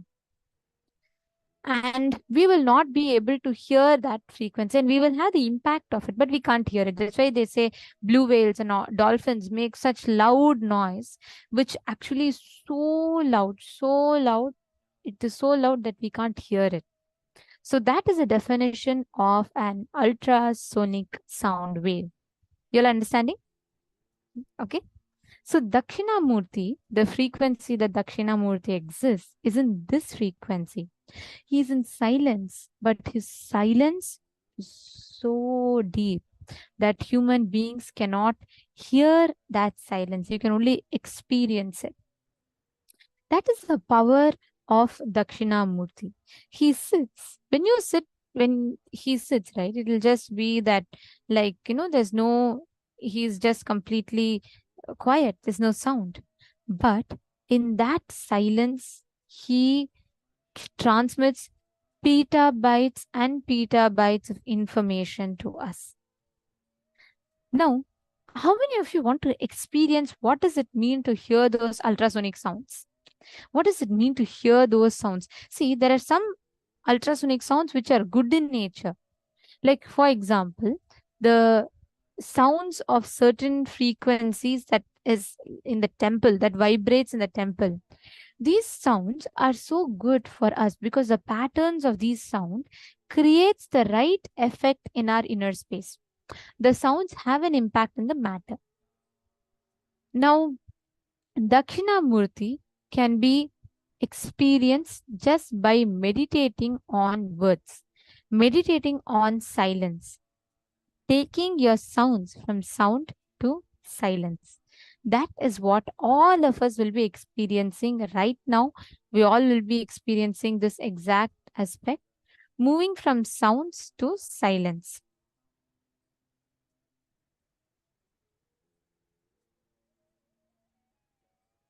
Now, there's this meditation technique where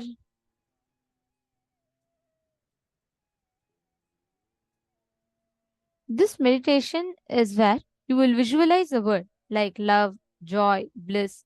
Even negative words are okay, positive or negative, any word. you will be visualizing a word. For example, you will be visualizing it with letters. Love means you will visualize L, you will visualize O, you will visualize E, you will visualize V, and you will visualize E, love. Then the next is drop the visualization of the words, the letters. Just be with that feeling. Concentrate and put your awareness on that feeling. Third, drop even the feeling and just be with yourself. And then you will just sit in a very relaxed manner. It's a very, very powerful meditation technique. Actually, now let us all experience this technique exactly as Swamiji himself will be guiding us through this.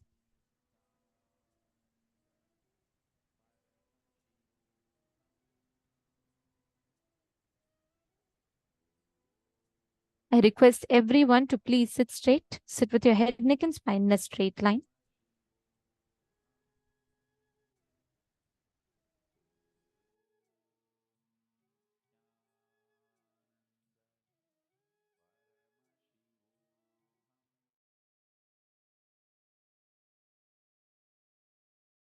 Now we will do this meditation, this technique of Mahadeva in 2 steps. First,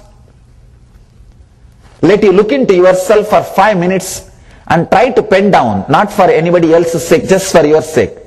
Let not destroy that paper, let nobody see that. Pen down in how many major ways you are uttering the words knowingly you can't be cornered, or knowingly that you can't stand up for it.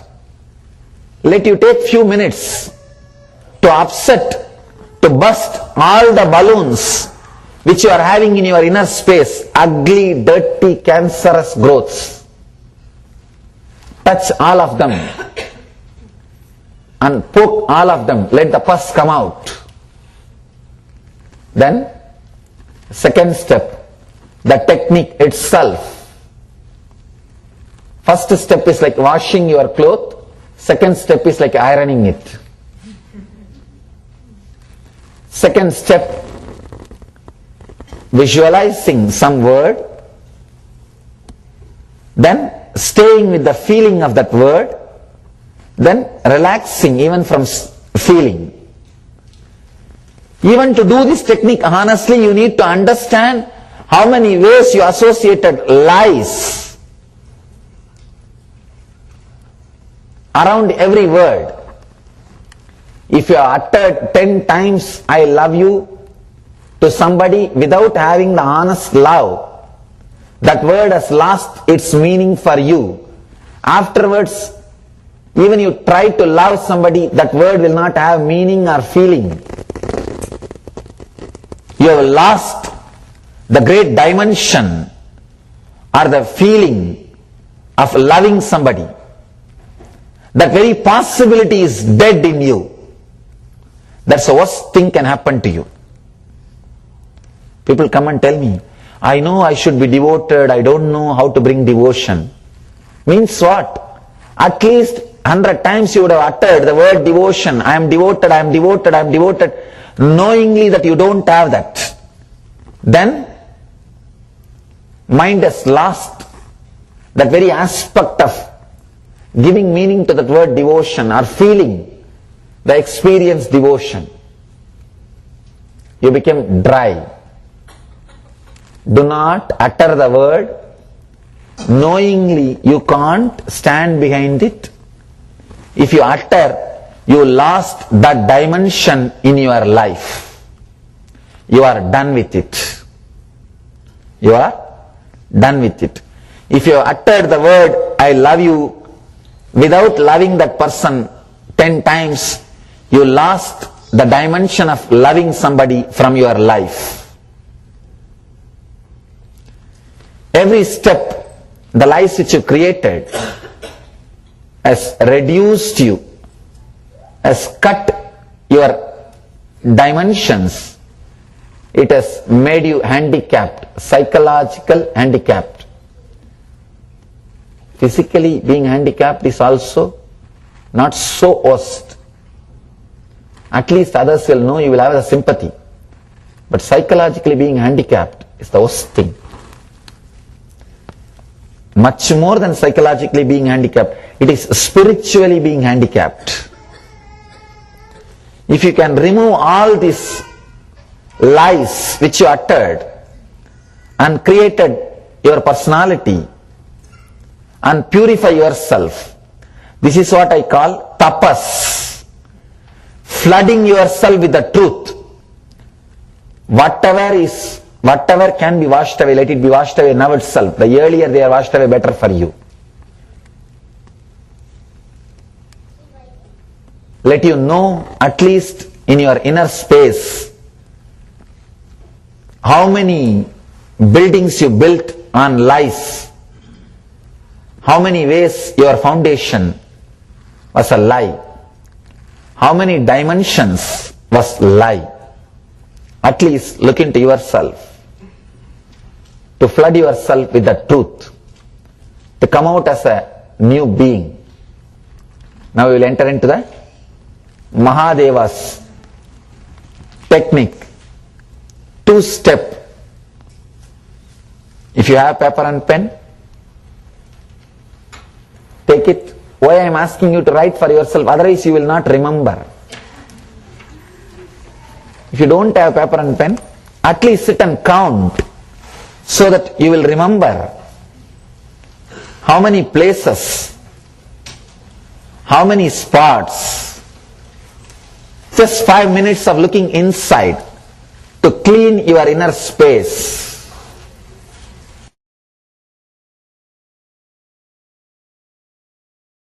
Then we will enter into the meditation. You can sit with closed eyes and look into yourself. Please close your eyes and first search and seek, identify in every step how many places you built yourself with lies, on lies. Uttered the words knowingly. You are not that. You are not going to stand for it. You are not fulfilling it.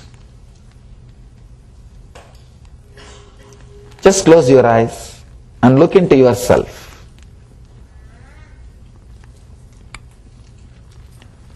How many places you use the word knowing you don't mean it.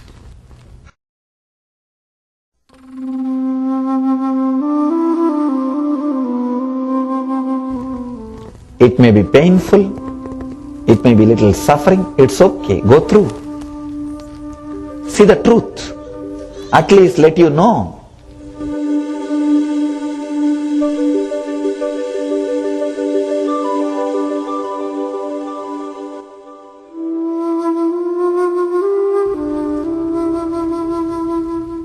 After all, no need for anybody else to know. Let you know at least.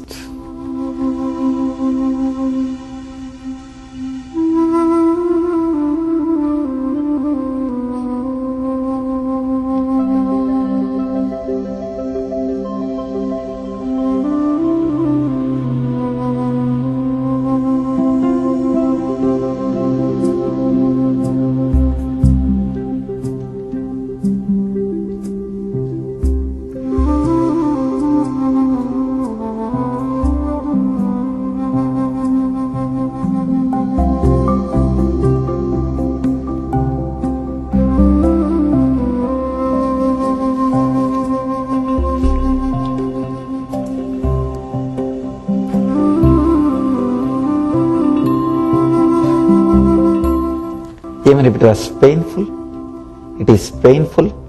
Look, do not avoid just because it is pain. Wonderful chance to look into yourself.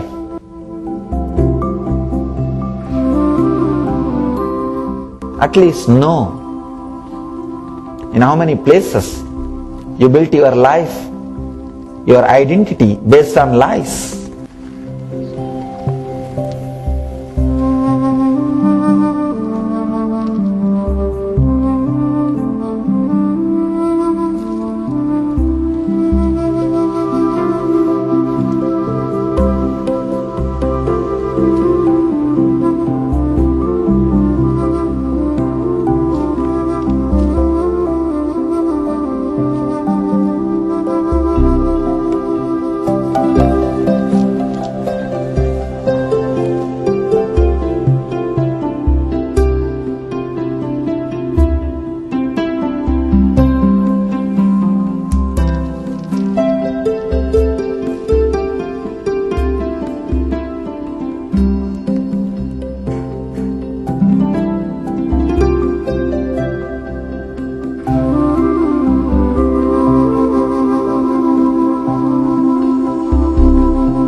It's a beautiful opportunity for self-analysis, to look into yourself, to do the introspection.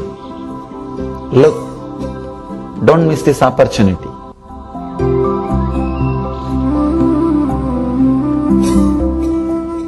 Where all you use the words without knowing the meaning,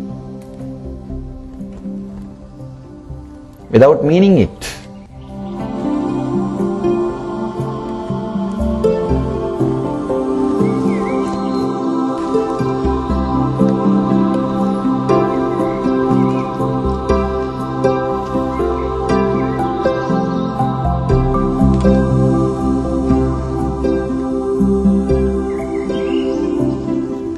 Now we will enter into the technique. Just read what you have written. You can open your eyes.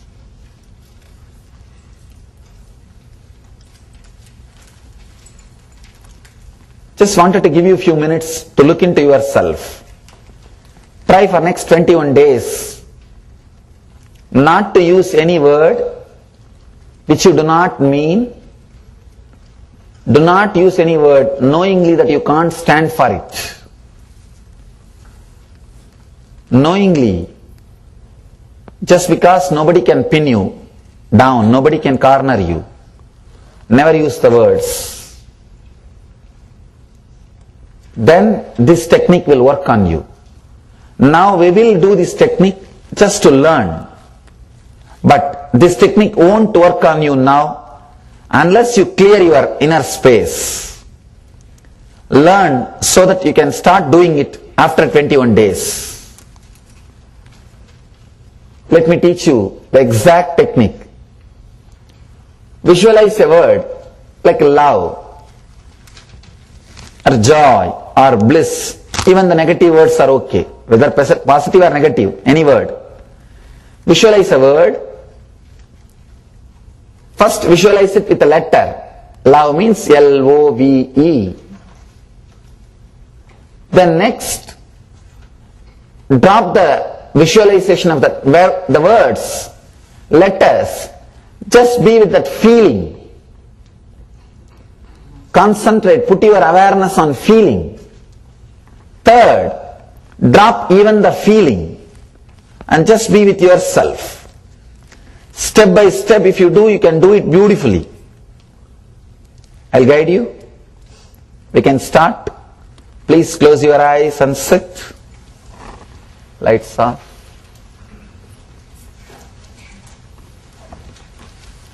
Sit in a very relaxed way.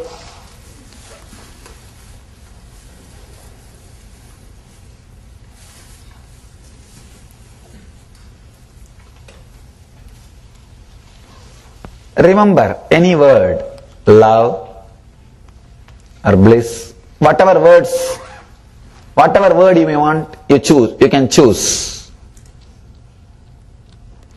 Whatever word you want, you can choose. Visualize that word as letters. Be with that visualization of letters.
Now we will do this meditation, this technique.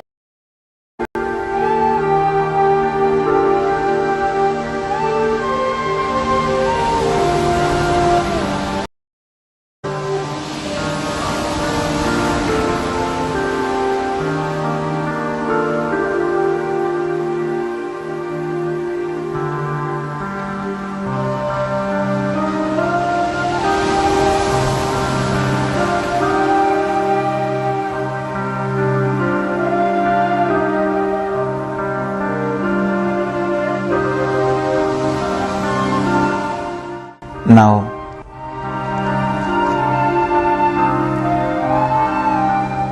relax from that visualization of the letters.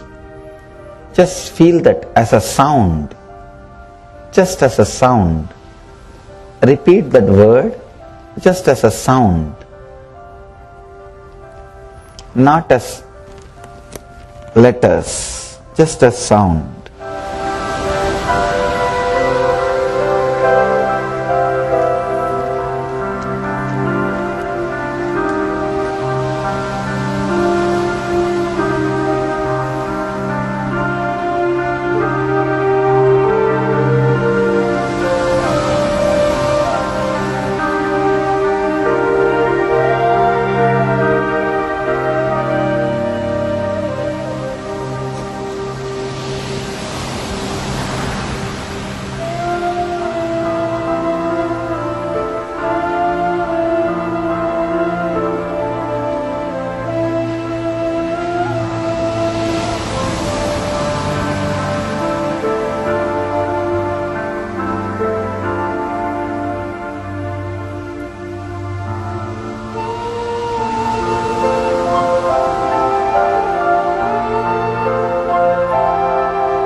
relax from sound also.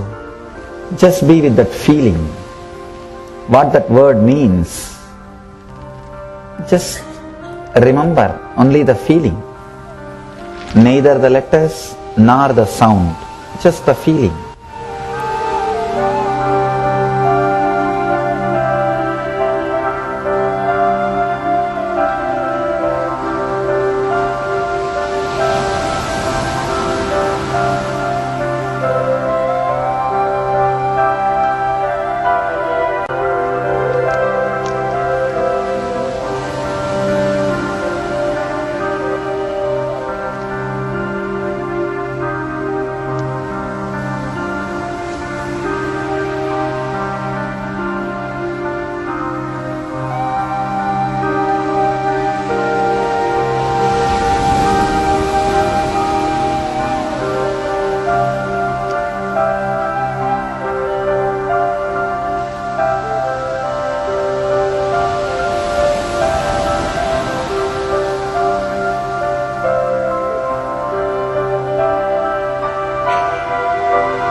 Now, relax even from feeling. Just be silent. Do not create a thought of letters or the sound or the feeling. Just be.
this technique, after cleaning yourself,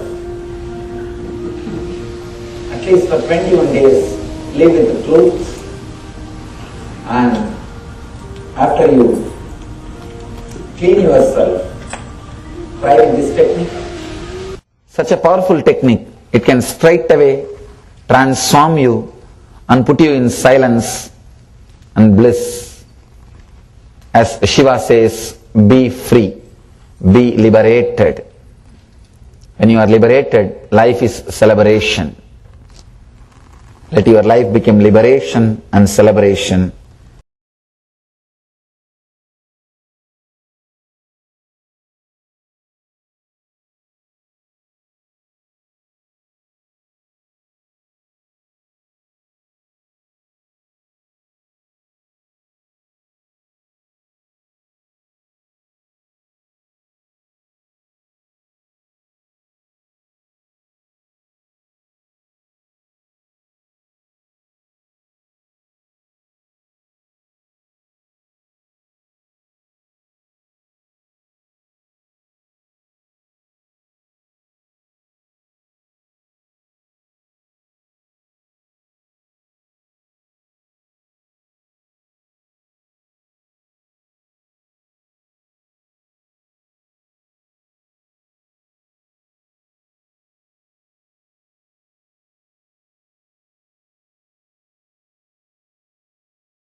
Now, in that beautiful space, this pure, vibrant silence of Dakshinamurti himself,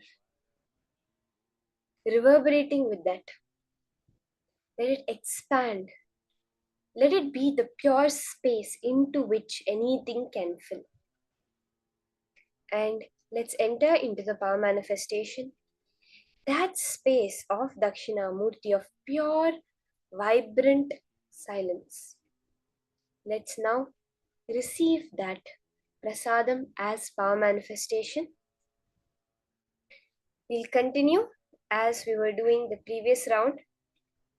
How beautifully many people were manifesting, getting certain details about different objects.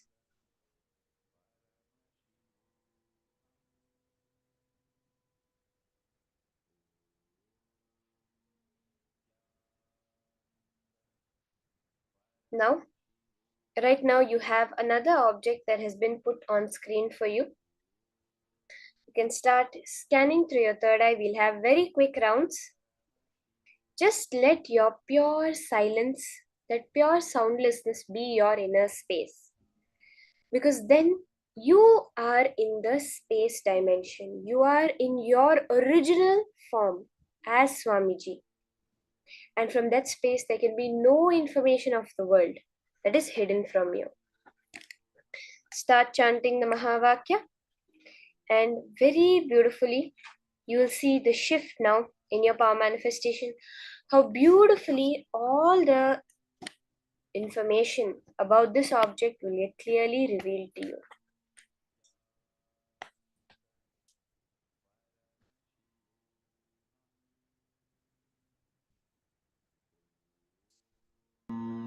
Nithyananda Paramashivoham.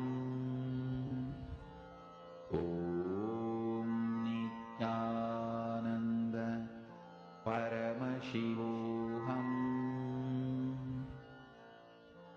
Om Nithyananda Paramashivoham. Om Nithyananda Paramashivoham. Mahamahavagya, spiritual lullaby for samadhi, and Suprabhatam, wake up call, wake up song for Paramashiva. This Mahamahavagya is spiritual lullaby for you to fall into samadhi. Suprabhatam, wake up song for Paramashiva to wake up in you. Just remember this one powerful cognition. This Mahamahavagya puts me in samadhi. This is spiritual lullaby for samadhi, and Suprabhatam, wake up song for Paramashiva in me, for Paramashiva to manifest. With this one spiritual powerful cognition, chant this Mahamahavagya.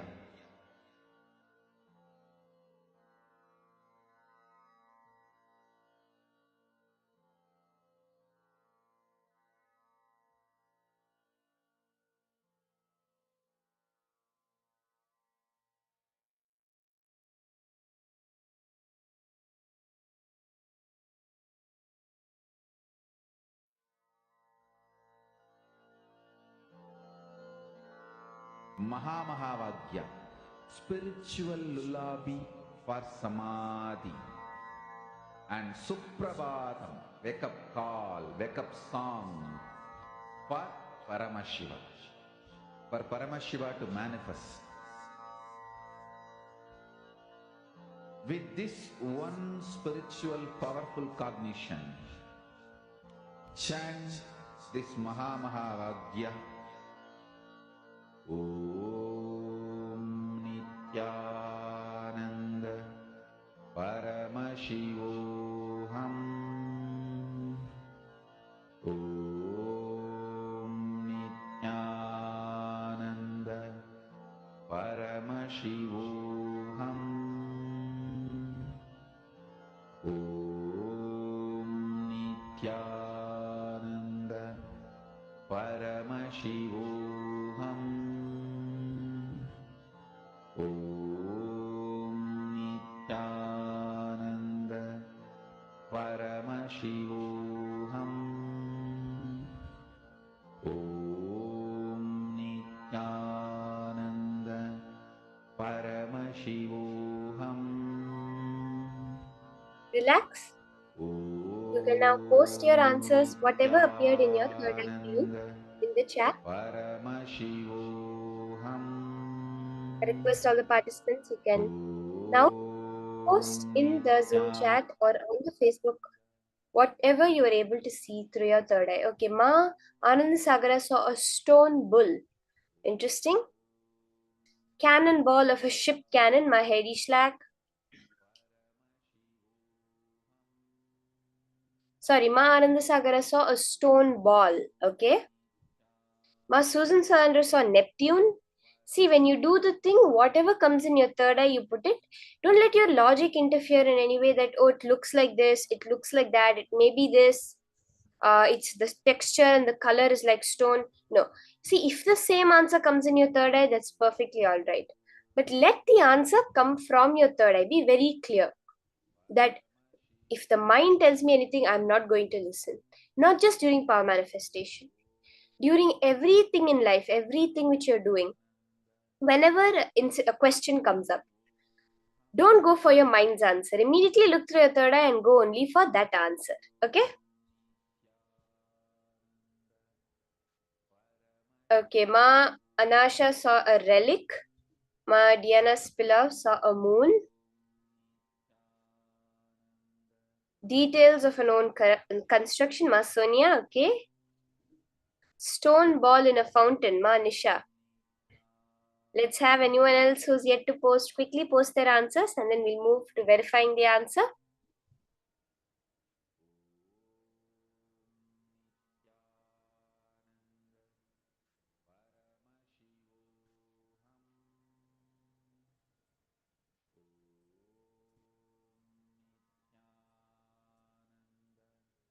Okay, Ma Gurmeet is seeing a seed.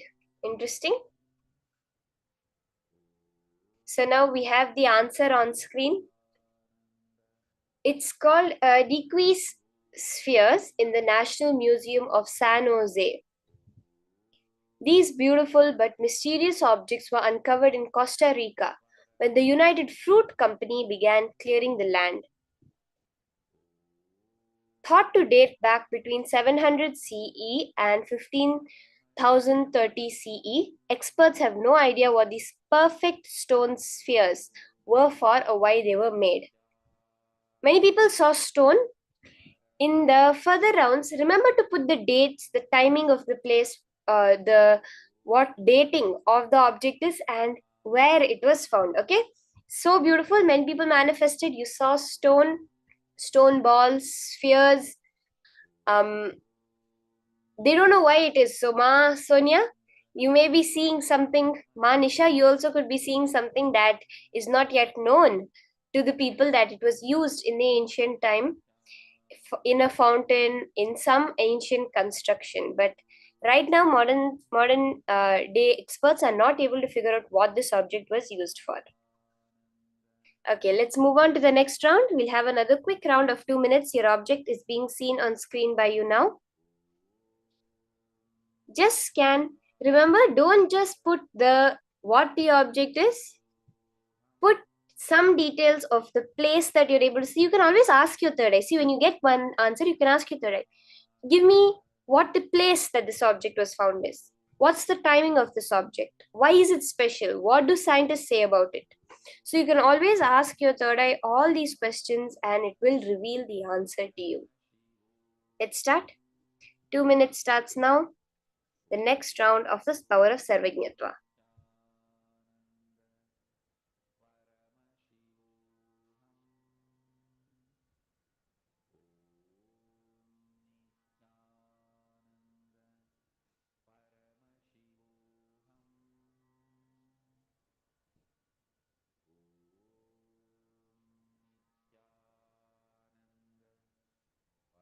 Ma Kareen, no issues, my. Really, through your third eye, you are able to see Egypt. It's so beautiful.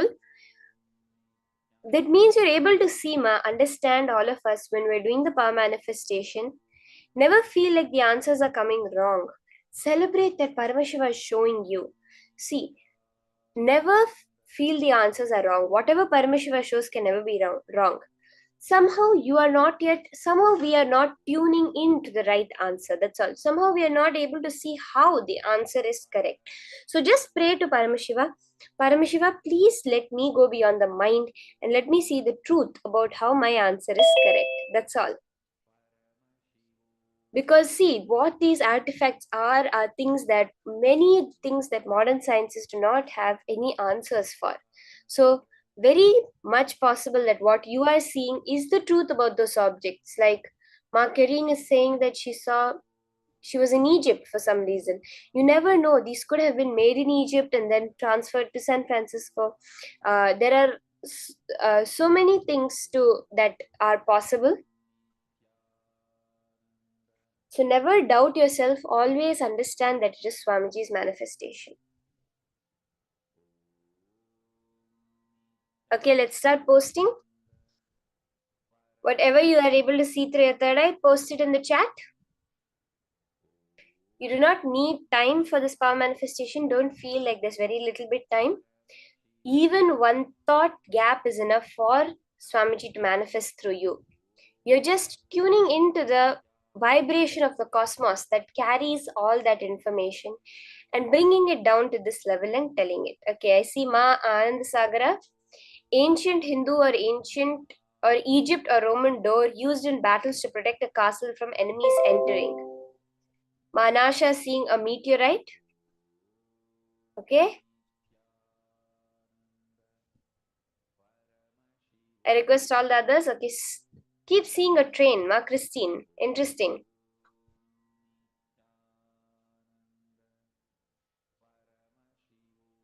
Okay, Ma Anandasagar saying 16/17th year. Yes, I request all the people post the date, where it was. You can post the country, the area, or the civilization from where this object is. Ma Amsakala, Ma Geeta Devi, all of you can also post. Ma Heidi, Ma Susan. Few more seconds. Let's quickly have everyone post your answers.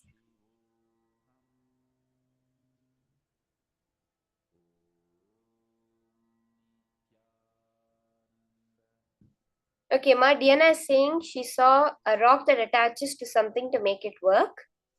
And Ma Nisha saw an amulet. Okay. Amulet. Indian press food related. Interesting, Ma Susan. Whatever comes in your third eye, do not doubt yourself.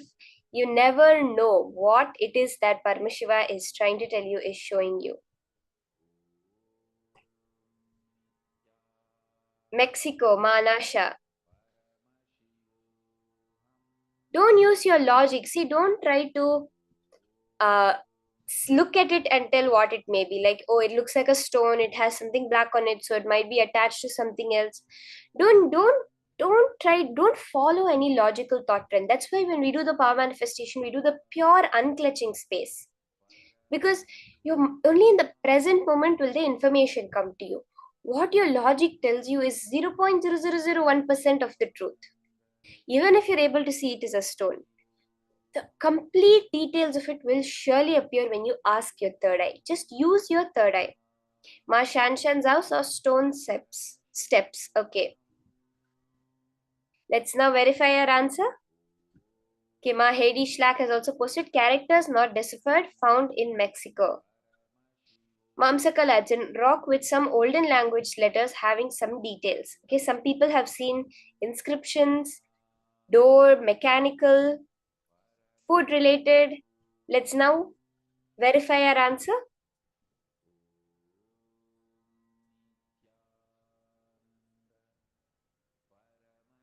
Okay, so now we have the answer on screen. Ma Virupaksha said it's an ancient written stone, and Ma Ayana Kshamit is saying Kshatriya warrior technology. This inscription on basalt rock, 250 BC. Okay, inscription, Ma Amsakala, Ma Hedi, you both got it. Carries the edicts of Emperor Ashoka, who ruled one of the largest empires in ancient India, including most of modern India, Pakistan, and Bangladesh. Ma Ayana, Kshatriya war technology. Kshatriya is exactly right. Ashoka was believed to have renounced war and violence in favor of a more peaceful path. He spread his philosophy through inscriptions which were put up across the Mauryan Empire. The above fragment is from the ancient port of Sopara near Mumbai. So this is in India. It is an ancient stone that was there by Emperor Ashoka, who, if you studied in India, you would have definitely heard his name before.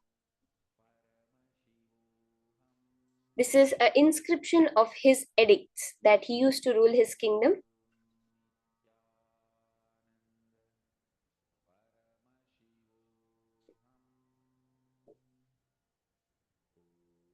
So beautiful.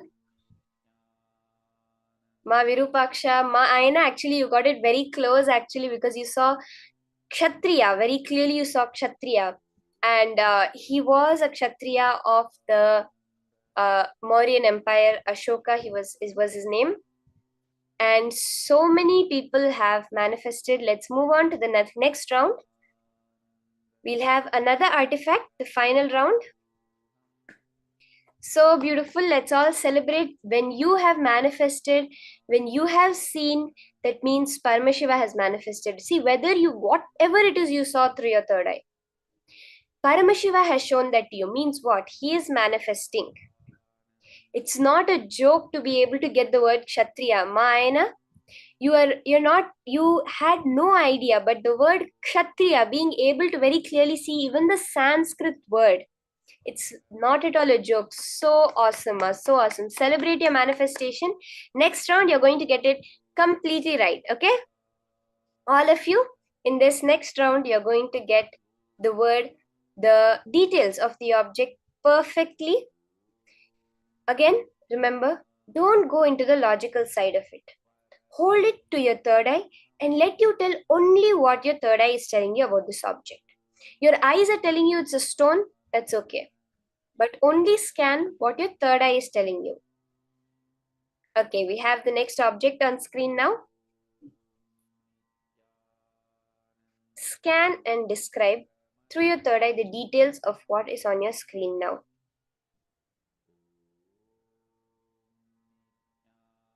Scan the history of this object. What's the story behind this object? So in this round, we're going to do it a little more detailed. So we can all see, we know it's some kind of jewelry, it has a gemstone. Don't put these things, which your mind can also tell you. Whatever you're able to see through your third eye, what's the history behind it? What is it used for? Where was it found? What timings was it created in this form that it is now? All these small details we're going to scan, okay? So we all know, we can see, our mind also can tell us that it's a gemstone. See, I'm not telling you that you're using the mind, but when the third eye tells you something that you can understand, your mind also knows, you don't believe the manifestation happening. You're not able to say, no, it might have been my logic, it's not my manifestation.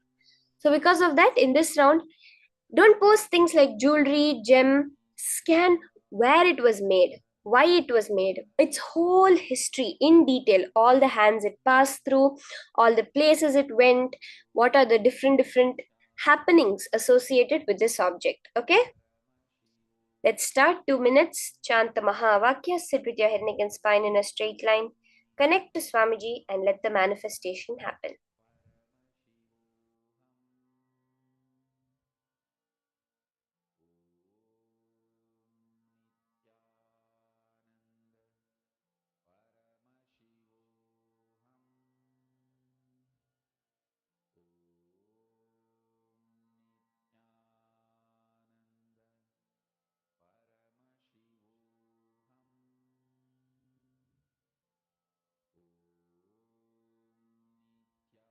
Nityananda Paramashivoham.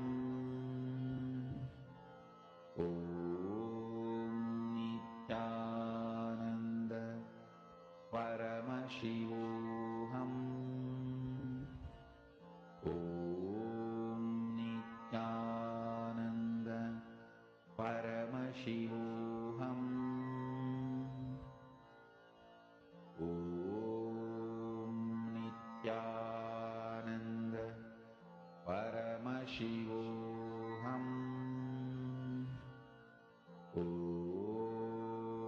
Nityananda Paramashivoham. Om Nityananda Paramashivoham. Dahana, very beautiful. Go into more details, the timing, and you're seeing it's possibly from Rajasthan, from an emperor's clothing.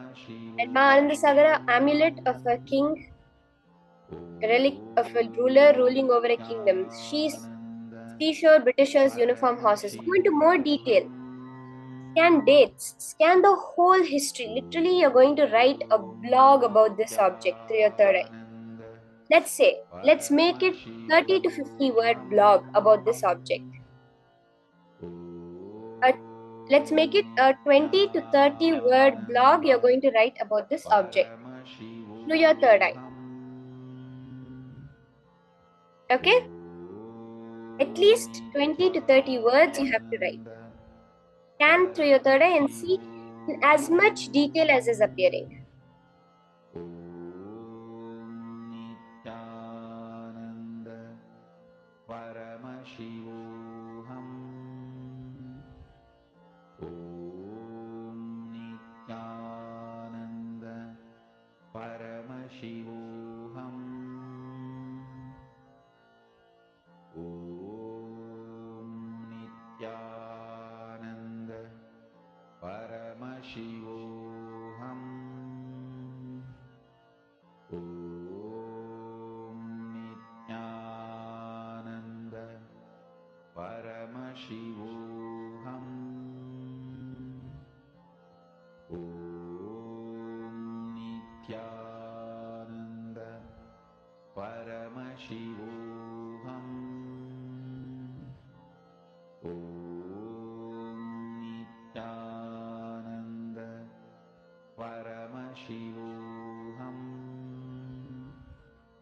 Om Nithyananda Paramashivoham.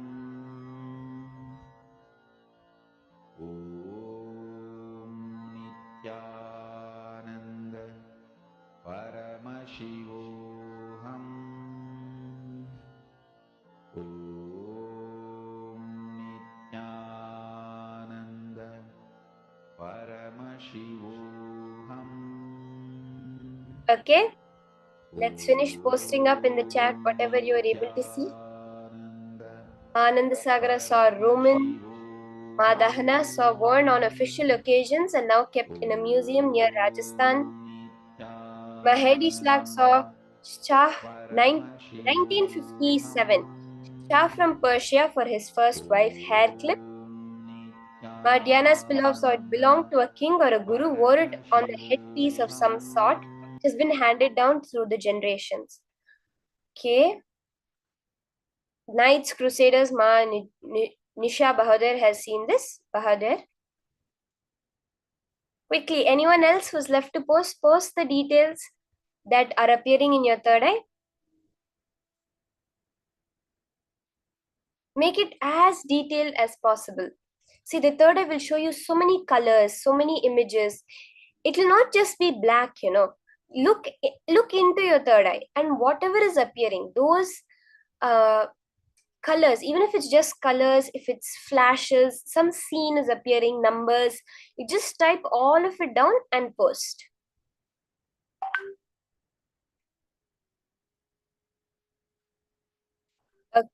Okay, Ma Susan Salander has said, worn by Mughal king, coat of arms. Okay, let's now verify the answers. Many people saw various things across a range of things. Let's see. Okay, Ma Aina Singh, England Queen, medals for special military officers for victory. Ma Amsakala, Roman Empire king used this. Most of the king fight with them to achieve this. Ma Gurmeet Panesar is saying, precious object got lost in water and was found again. Let's verify the answers now. Let us see what the history, the detail of this particular beautiful object that was just the beautiful artifact that was just projected. Let's see the history and details of it.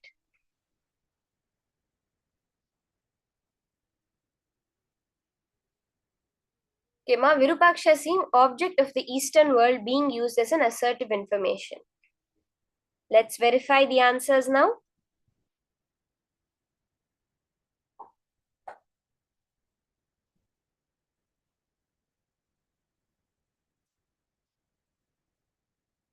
Okay.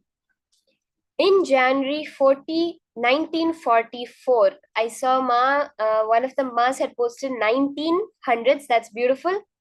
A beautiful but spooky amethyst mounted on a ring in the form of a snake, was donated to the Natural History Museum of London by the daughter of a man named Edward Heron Allen.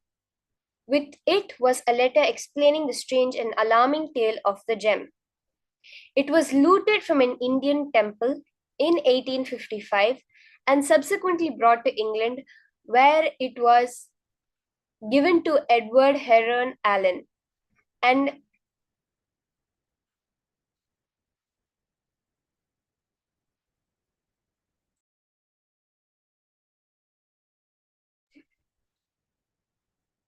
Edward Heron Allen and allegedly wreaked havoc for decades. When Heron Allen passed the amethyst on to various friends, they each reportedly experienced tragedies, including a trail of suicides, apparitions, disasters, and failed careers. When the gemstone came back to him, Heron Allen wrote the letter and sealed it into a bank vault. It remained there until after his death, when his daughter donated it to the museum. So this was donated in 1944, and it was looted from an Indian temple. See, what this is saying, see, a lot of people have seen Object of the Eastern World. Ma Virupaksha saw it very beautifully. Object of the Eastern World. Yes, Ma, this was originally in an Indian temple.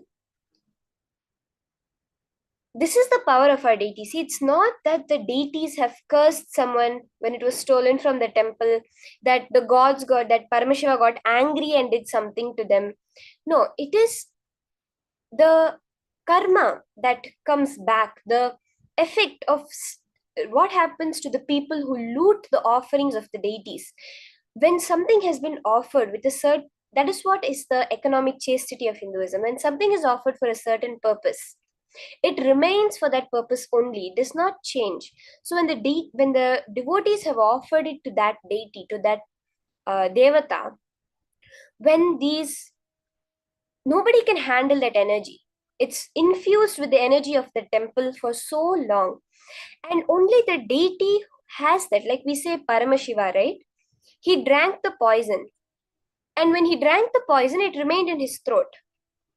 Swamiji beautifully says that same poison is nectar also. It is the word pashana which we have is poison and is medicine.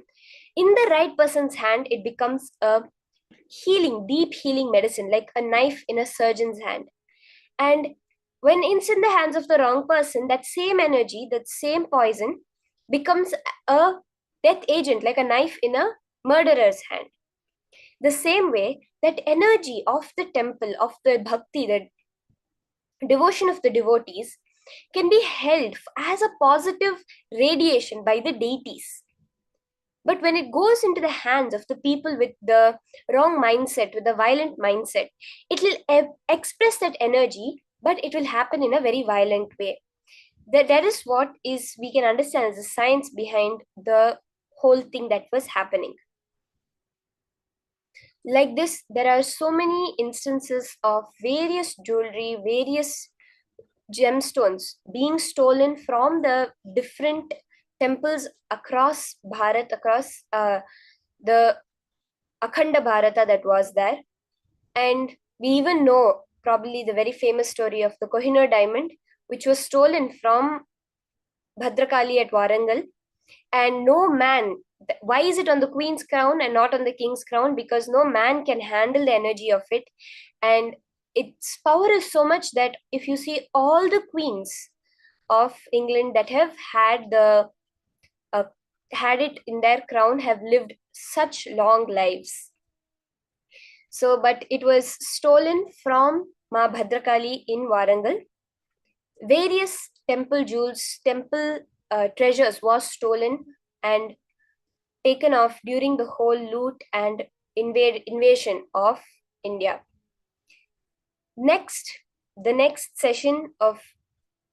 beautiful session that we're going to be entering into is Guru, the Ananda Spurana of Paramashiva. Let's now hear the deep truths about this from Swamiji.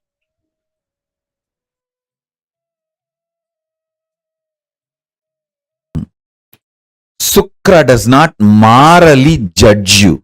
Shukra actually never.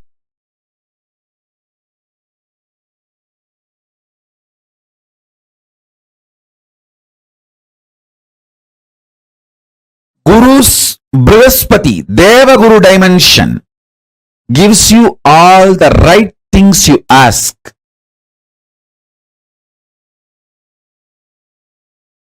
Guru's Brihaspati, Asura Guru dimension, Sukracharya dimension gives all the left things you ask.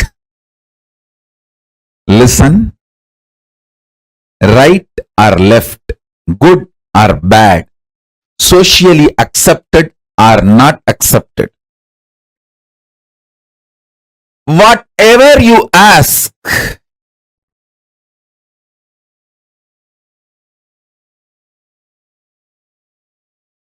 Shukra blesses. Don't take these words lightly. Shukra really manifested yesterday. It is actually lottery. See, Shukra manifests like a lottery. He is not logical. He is like a lottery, literally lottery.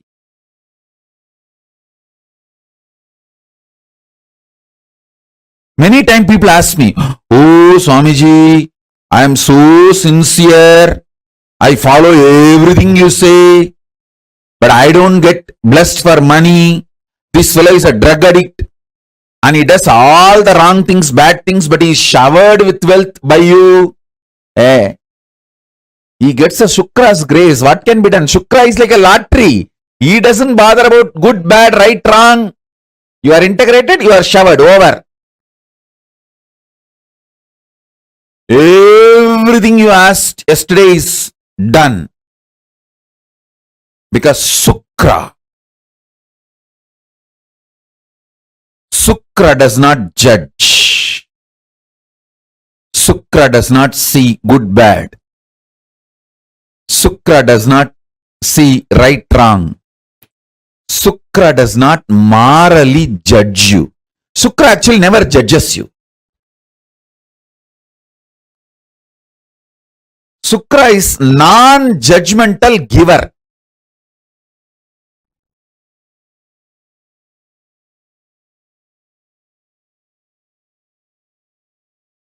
If you go to Brihaspati saying that you are addicted to alcohol and that is causing a lot of problem, Brihaspati will give you guidance how to get out of the addiction, how to clean up that addiction pattern, to become healthy, all that. If you go to the Shukra with the same problem, hey, I'll give you Somapanam. Drink, you will enjoy, but your health will never be disturbed. Even if you die, you will be revived again, because the Somapanam has that Sanjeevani DNA. Even if you are dead, simply you will come back to life. The Sanjeevani DNA does not let your body without life more than 3 seconds. You will be back. So the way Shukra deals things are totally different. Even if you die due to overdosage, in 3 seconds you will be back to life. Shukra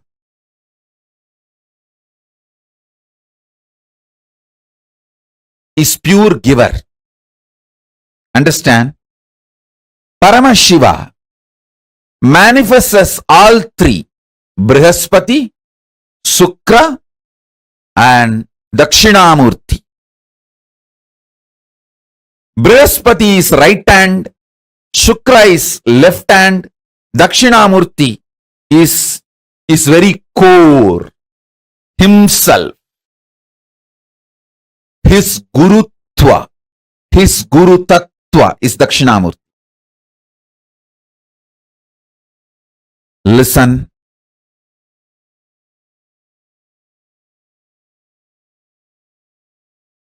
Don't take Shukra lightly. Shukra is too powerful. good, bad, right, wrong. He doesn't look at anything. He doesn't judge. Go to Sukra with any problem, he will have a unique solutions.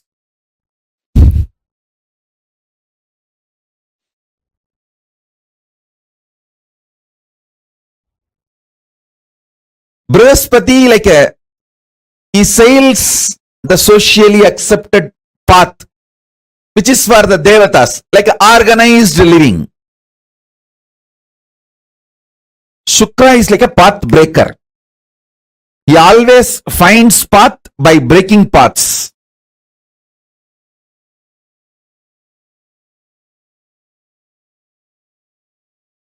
The deep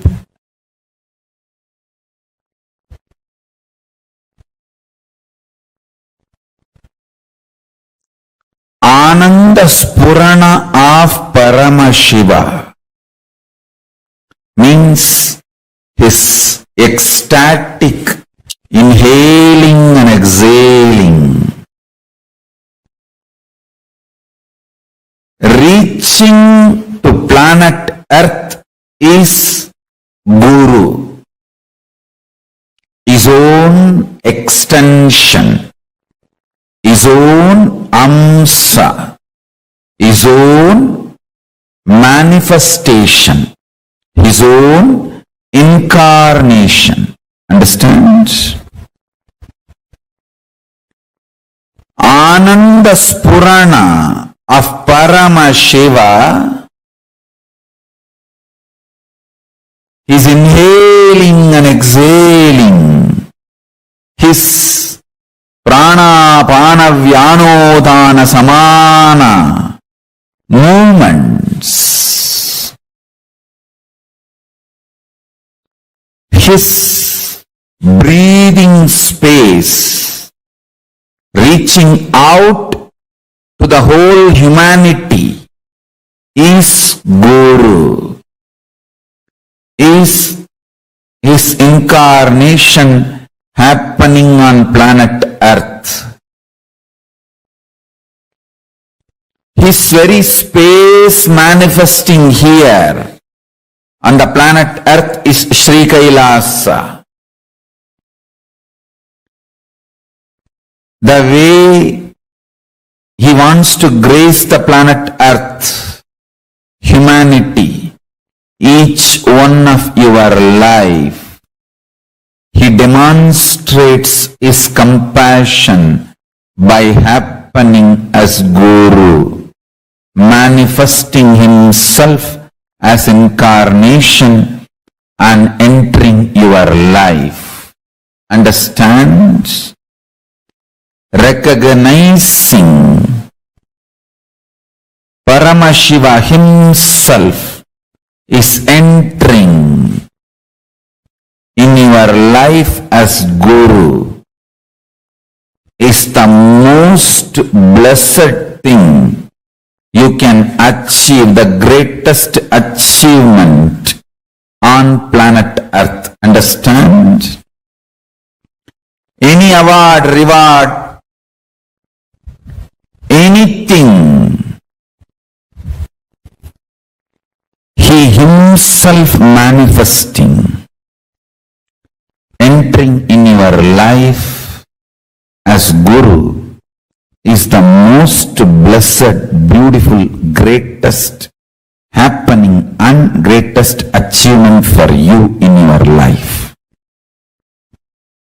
Any other reward, award, achievement, wealth, position, power, career, social power or political power or economical power, resources, relationships, everything else is second priority. He himself entering in your life as Guru and you recognizing that he himself has happened as Guru. Understand?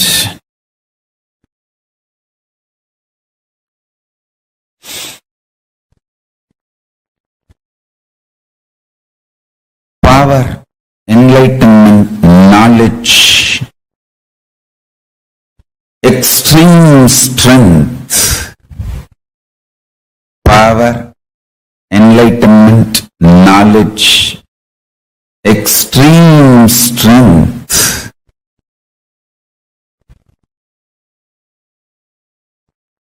All these great happenings, all these ultimate happenings, all these beautiful happenings, knowledge, enlightenment, power, all these auspicious, great, beautiful things happening is the side effect of his breathing space manifesting in planet Earth. Understand? He himself breathing is Ananda Spurana.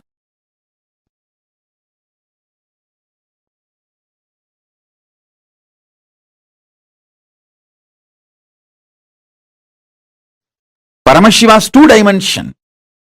Devaguru Brihaspati, Asuraguru Shukracharya. For example, if you try to get a second wife, second girl, keep without the knowledge of the first girl by secretly hiding, Brihaspati will not help for all that. He will say, no, no, no, no. But if you go to Shukracharya, he will say, all right, okay, don't worry, I'll do what need to be done. Go. And he will even give you some tips. I'll take care. The Brihaspati is very socially polite relationship. Shukracharya, only integrity. If you are integrated to him, that's all. The social norms, rules, regulations, being organized, all that does not matter. If you go to Brihaspati, he will bless you for the wealth for which you need to work through the society, social form and achieve. But Shukracharya will simply give lottery. Everything I say, if you understand, you will understand the whole astrology. When you have the Brihaspati Guru Dasa, how the life goes, when Shukra is in your, is gracing you, how the life goes, you can see very clearly. With Shukra, if you are just integrated to him, that's all. He will do anything you want. He'll say, all right, come on. You just go and tell him, I'm planning for a third girl. He will just look this side and that side. Hey, come in the evening when I am alone. I'll tell you what to do. Go. Now too many people are around. Go. If you go to Brihaspati, hey, I'll inform your mother and wife. Go. So Brihaspati is more socially accepted relationship. And Shukra is, I'll take care, go. Be integrated, that's all. Go. If you maintain the integrity with Shukra, that's enough. He will grant you everything you want. And it's like he doesn't judge. Of course, Cosmos needs all types of people and all types. That is why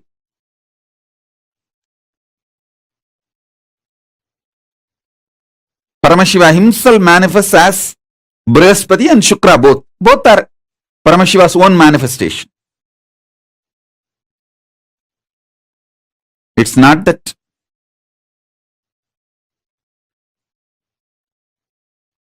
Shukra is less Paramashiva or Brihaspati is more Paramashiva. No. Brihaspati is more for the people who are organized, socially polite. Shukra is more for the people who are very raw. And that is the way people are. And he accepts everyone. And he will even give Sanjeevani Vidya. Even for the playboys, he will give Sanjeevani Vidya. and how to make Somarasa, all this knowledge. If you are just integrated to him, that's enough.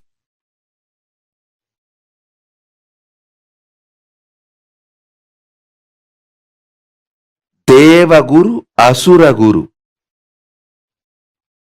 Both are centered on Parama Guru, Paramashiva, Dakshinamurti. I'll infuse, listen. The Deva Guru is absolute power of trust. Asura Guru is the absolute power of love. The trust Brihaspati, love Sukra, both are from Dakshinamurti. I'll infuse Dakshinamurti in you with Brihaspati and Shukra. Brihaspati is trusting you, you will become Paramashiva. Shukra is, it's okay, even if you do something once in a while, it's okay, I am here. I'll hug you and just, I'll give my quota. I have my quota, means even stupid fellows I can push it in the crowd. Hey, all right. Hello. Like honorary doctorate. Any university, if 1,000 people write thesis and get doctorate, the university has the freedom to give a honorary doctorate to one guy, even if they don't write the thesis. Like that, I have my quota. Granting in my quota, okay, that is Shukra. That's why he's Asura Guru. Even for demons, he allows, okay, all right, pass it.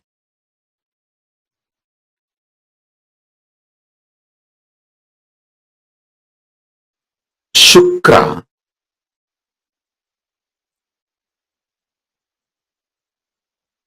When he was young, he does intense tapas to Paramashiva to become one with Paramashiva.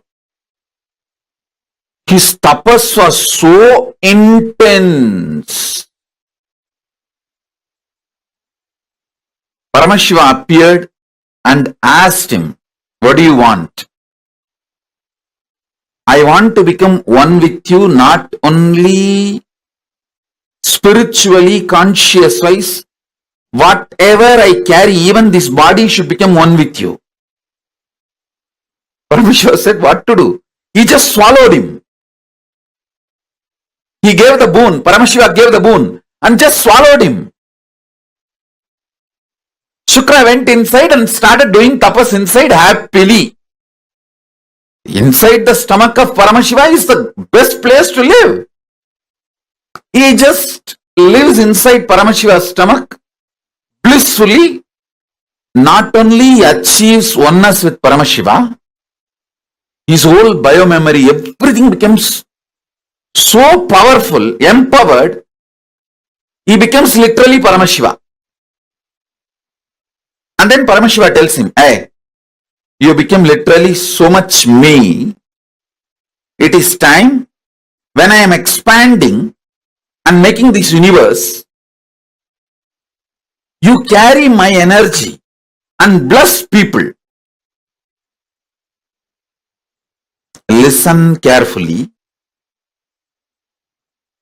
In India, we have temples for each of these planets. All of you should know, in Sun Temple, the statue of Sun, deity of Sun will be there. As per Agama, how the Sun looks, that deity will be there. In the Brihaspati temple, the Brihaspati will be there. In Shani temple, the Shani will be there.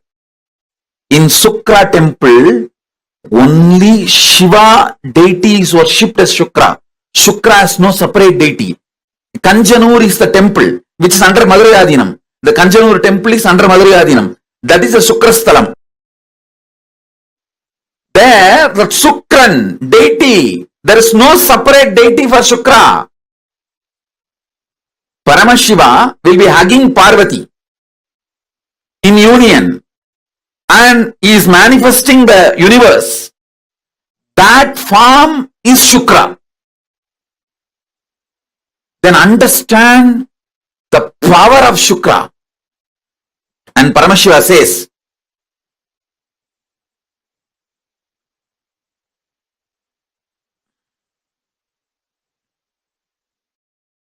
listen carefully. Paramashiva says very clearly,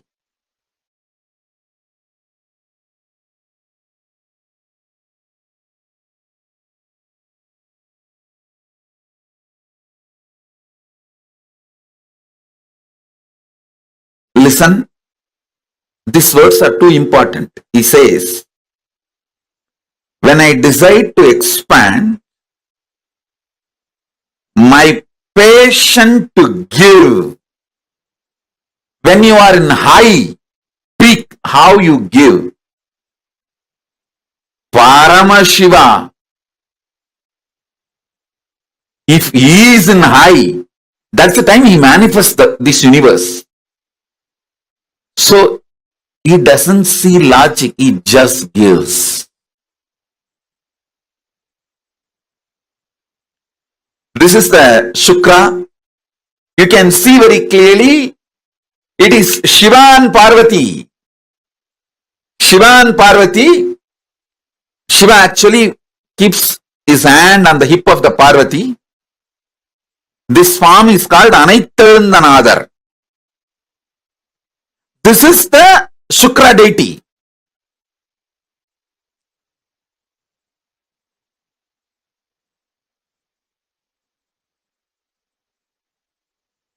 Paramashiva,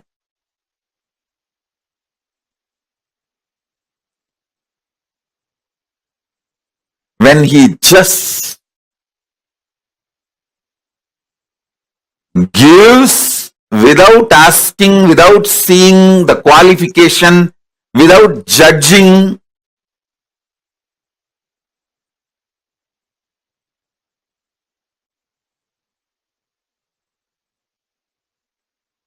that energy of Paramashiva is Shukra.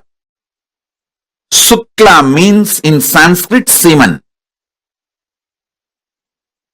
Paramashiva's semen, energy, it's not just a liquid, it's a life energy. Paramashiva's life energy is Shukra. He tells Shukra from inside his body, come on, you come out and represent me, my passionate giving. You represent my passionate giving. See, Paramashiva's ferociousness is represented by the Kalabhairava. Paramashiva's knowledge is represented by Dakshinamurti. Paramashiva's ecstatic cosmic dance is represented by Nataraja. So Paramashiva's various energies are represented by various forms. His Shukla, the semen energy, which creates this universe, is represented by Shukra. So through the Paramashiva's Shukra comes out and plays the same role as Paramashiva. Listen. In the beginning, when Shukra came out, he was not Guru of demons. He just started giving everything to everyone without judging. Brihaspati, on the other hand, Brihaspati is the another Guru in the Navagraha. Navagraha, there are only two Gurus, Brihaspati and Shukra. Brihaspati is very strict, very integrated, very perfect. He was giving only for gods, very organized people, integrated people. So all the people he refused, whom he will not initiate, he will not give boons, he will not give the powers, all of them went to Shukracharya. All those who are rejected by Brihaspati went to Shukracharya. Naturally, the demons were the larger number who went to Shukracharya. So Shukracharya came to be known as Guru of the demons. Otherwise, Indra many times went to Shukracharya and got blessed. It's not that Shukracharya does not bless Indra or gods. Actually, many gods went to Shukracharya and got many benefits.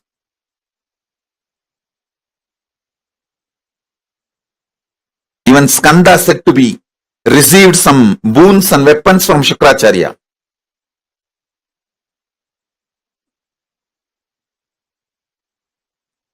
So listen, Shukracharya is a unique energy.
Guru, Ananda Spurana of Paramash.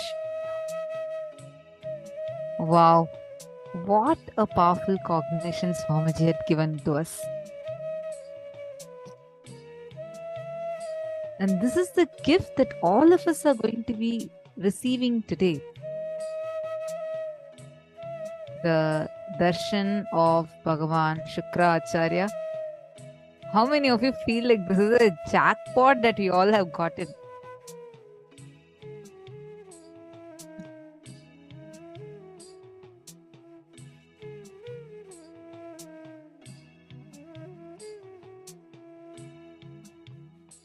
Paramashiva, Parameshwara does 5 actions: creation, sustenance, rejuvenation, putting in delusion, and liberation. First, for creation, he does it by sitting in Brahmaloka as Brahma and manifests and creates. Second, maintenance, sustenance. He does it by lying down on Paramapada as Parandama. And rejuvenation, he does it as Maharudra, fourth, in Kailasa,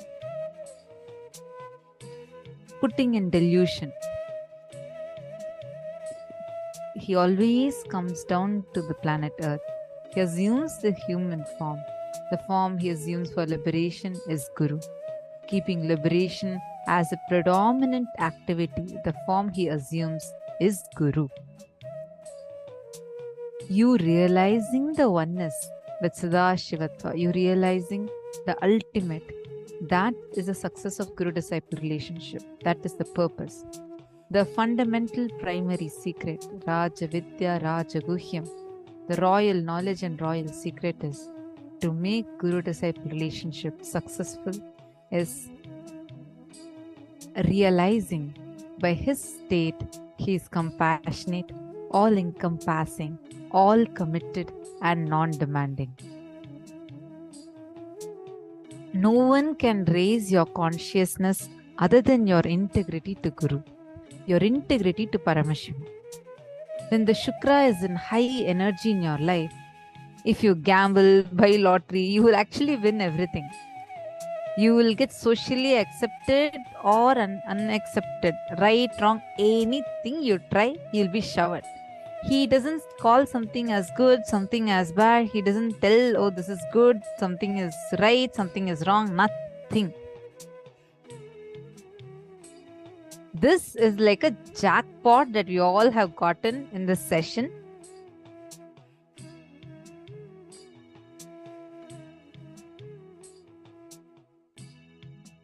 Bhagavan Shukracharya. Oh my God, seriously, what did we all actually do to, like deserve this? Like so much Bhagavan is showering us today, where we all can experience this powerful manifestation of Shukracharya, Brihaspati, and Dakshinamurti.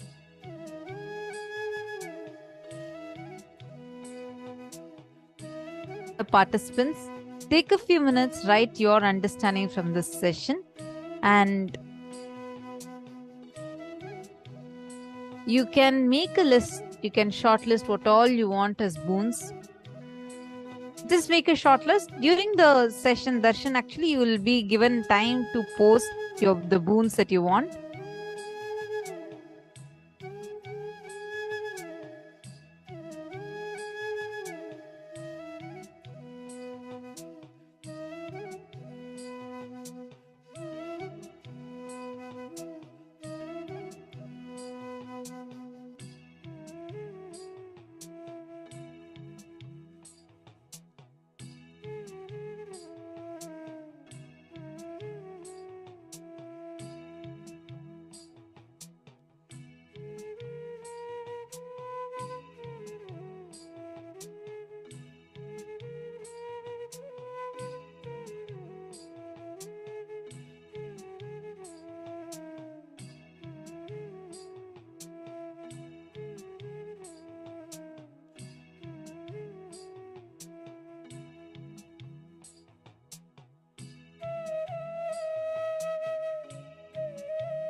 We reveal, right, about how that causeless auspiciousness, Guru, the nature of Guru by itself is that causeless auspiciousness. One of my most favorite lines, Swamiji says beautifully, when Paramashiva as Brahma creates the universes, Paramashiva as Vishnu sustains the universe, Paramashiva as Rudra as Shiva destroys the universes, rejuvenates the universes.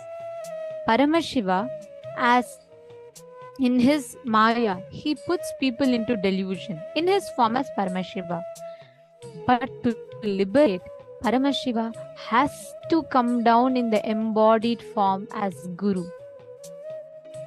Only, even for Paramashiva, he has to assume a physical form to liberate. That is Guru.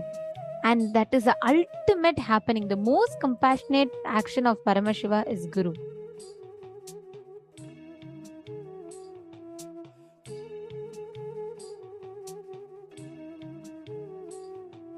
And every one of you that are sitting here right now, please understand, this is the most, if you have Guru in your life, that is literally the best happening for us. Because Paramashiva, in his embodied form as Guru, he takes care continuously to give humanity, to gift us all liberation. Right? Now, every one of you that are sitting here, the Ananda Spurana of Paramashiva is Guru. Now, every one of us here, today during the darshan, Like Swamiji said, Shukra Kota. Shukracharya is the form of Paramashiva.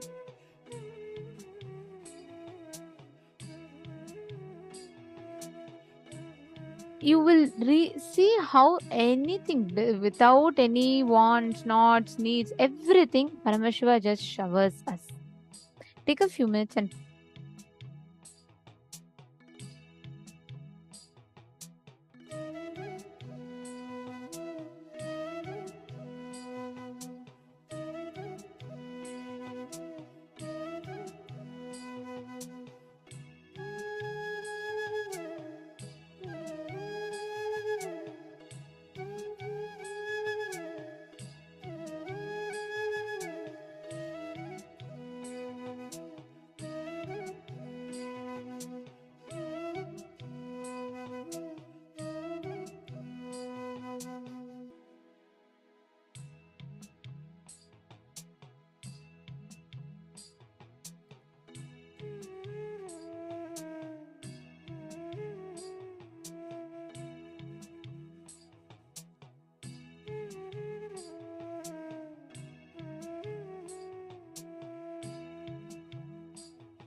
Now, in this same space, let us all enter into the power manifestation. We've all been manifesting the power of Sarvanyatva, right? Where each of us are scanning and identifying about different things. See, Sarvanyatva means what? You literally have the ability to access any information,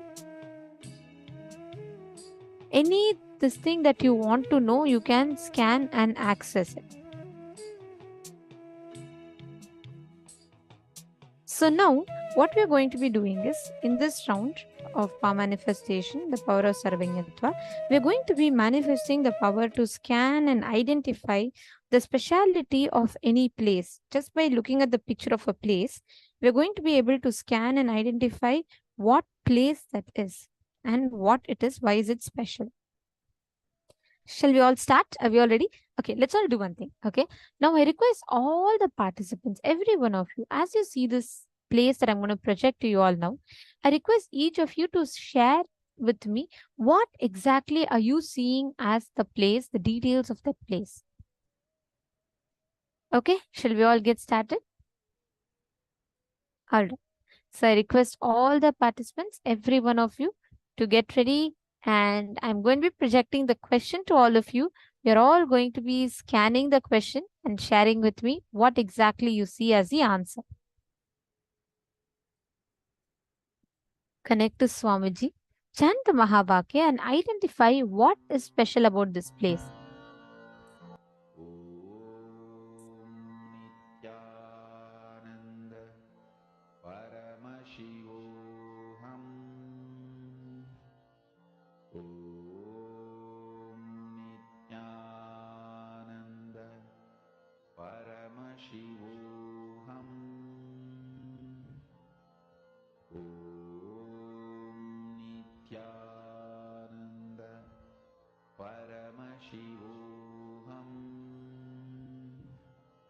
Om Nithyananda Paramashivoham. Om Nithyananda Paramashivoham.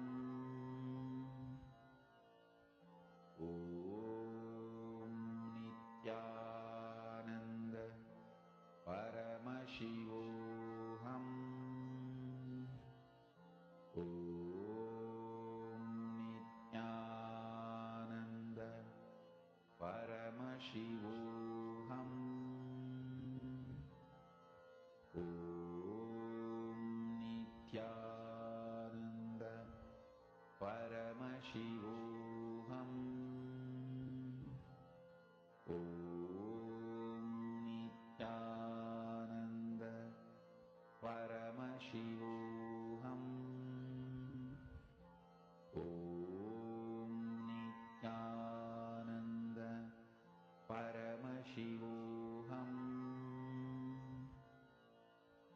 Om Nithyananda Paramashivoham. Om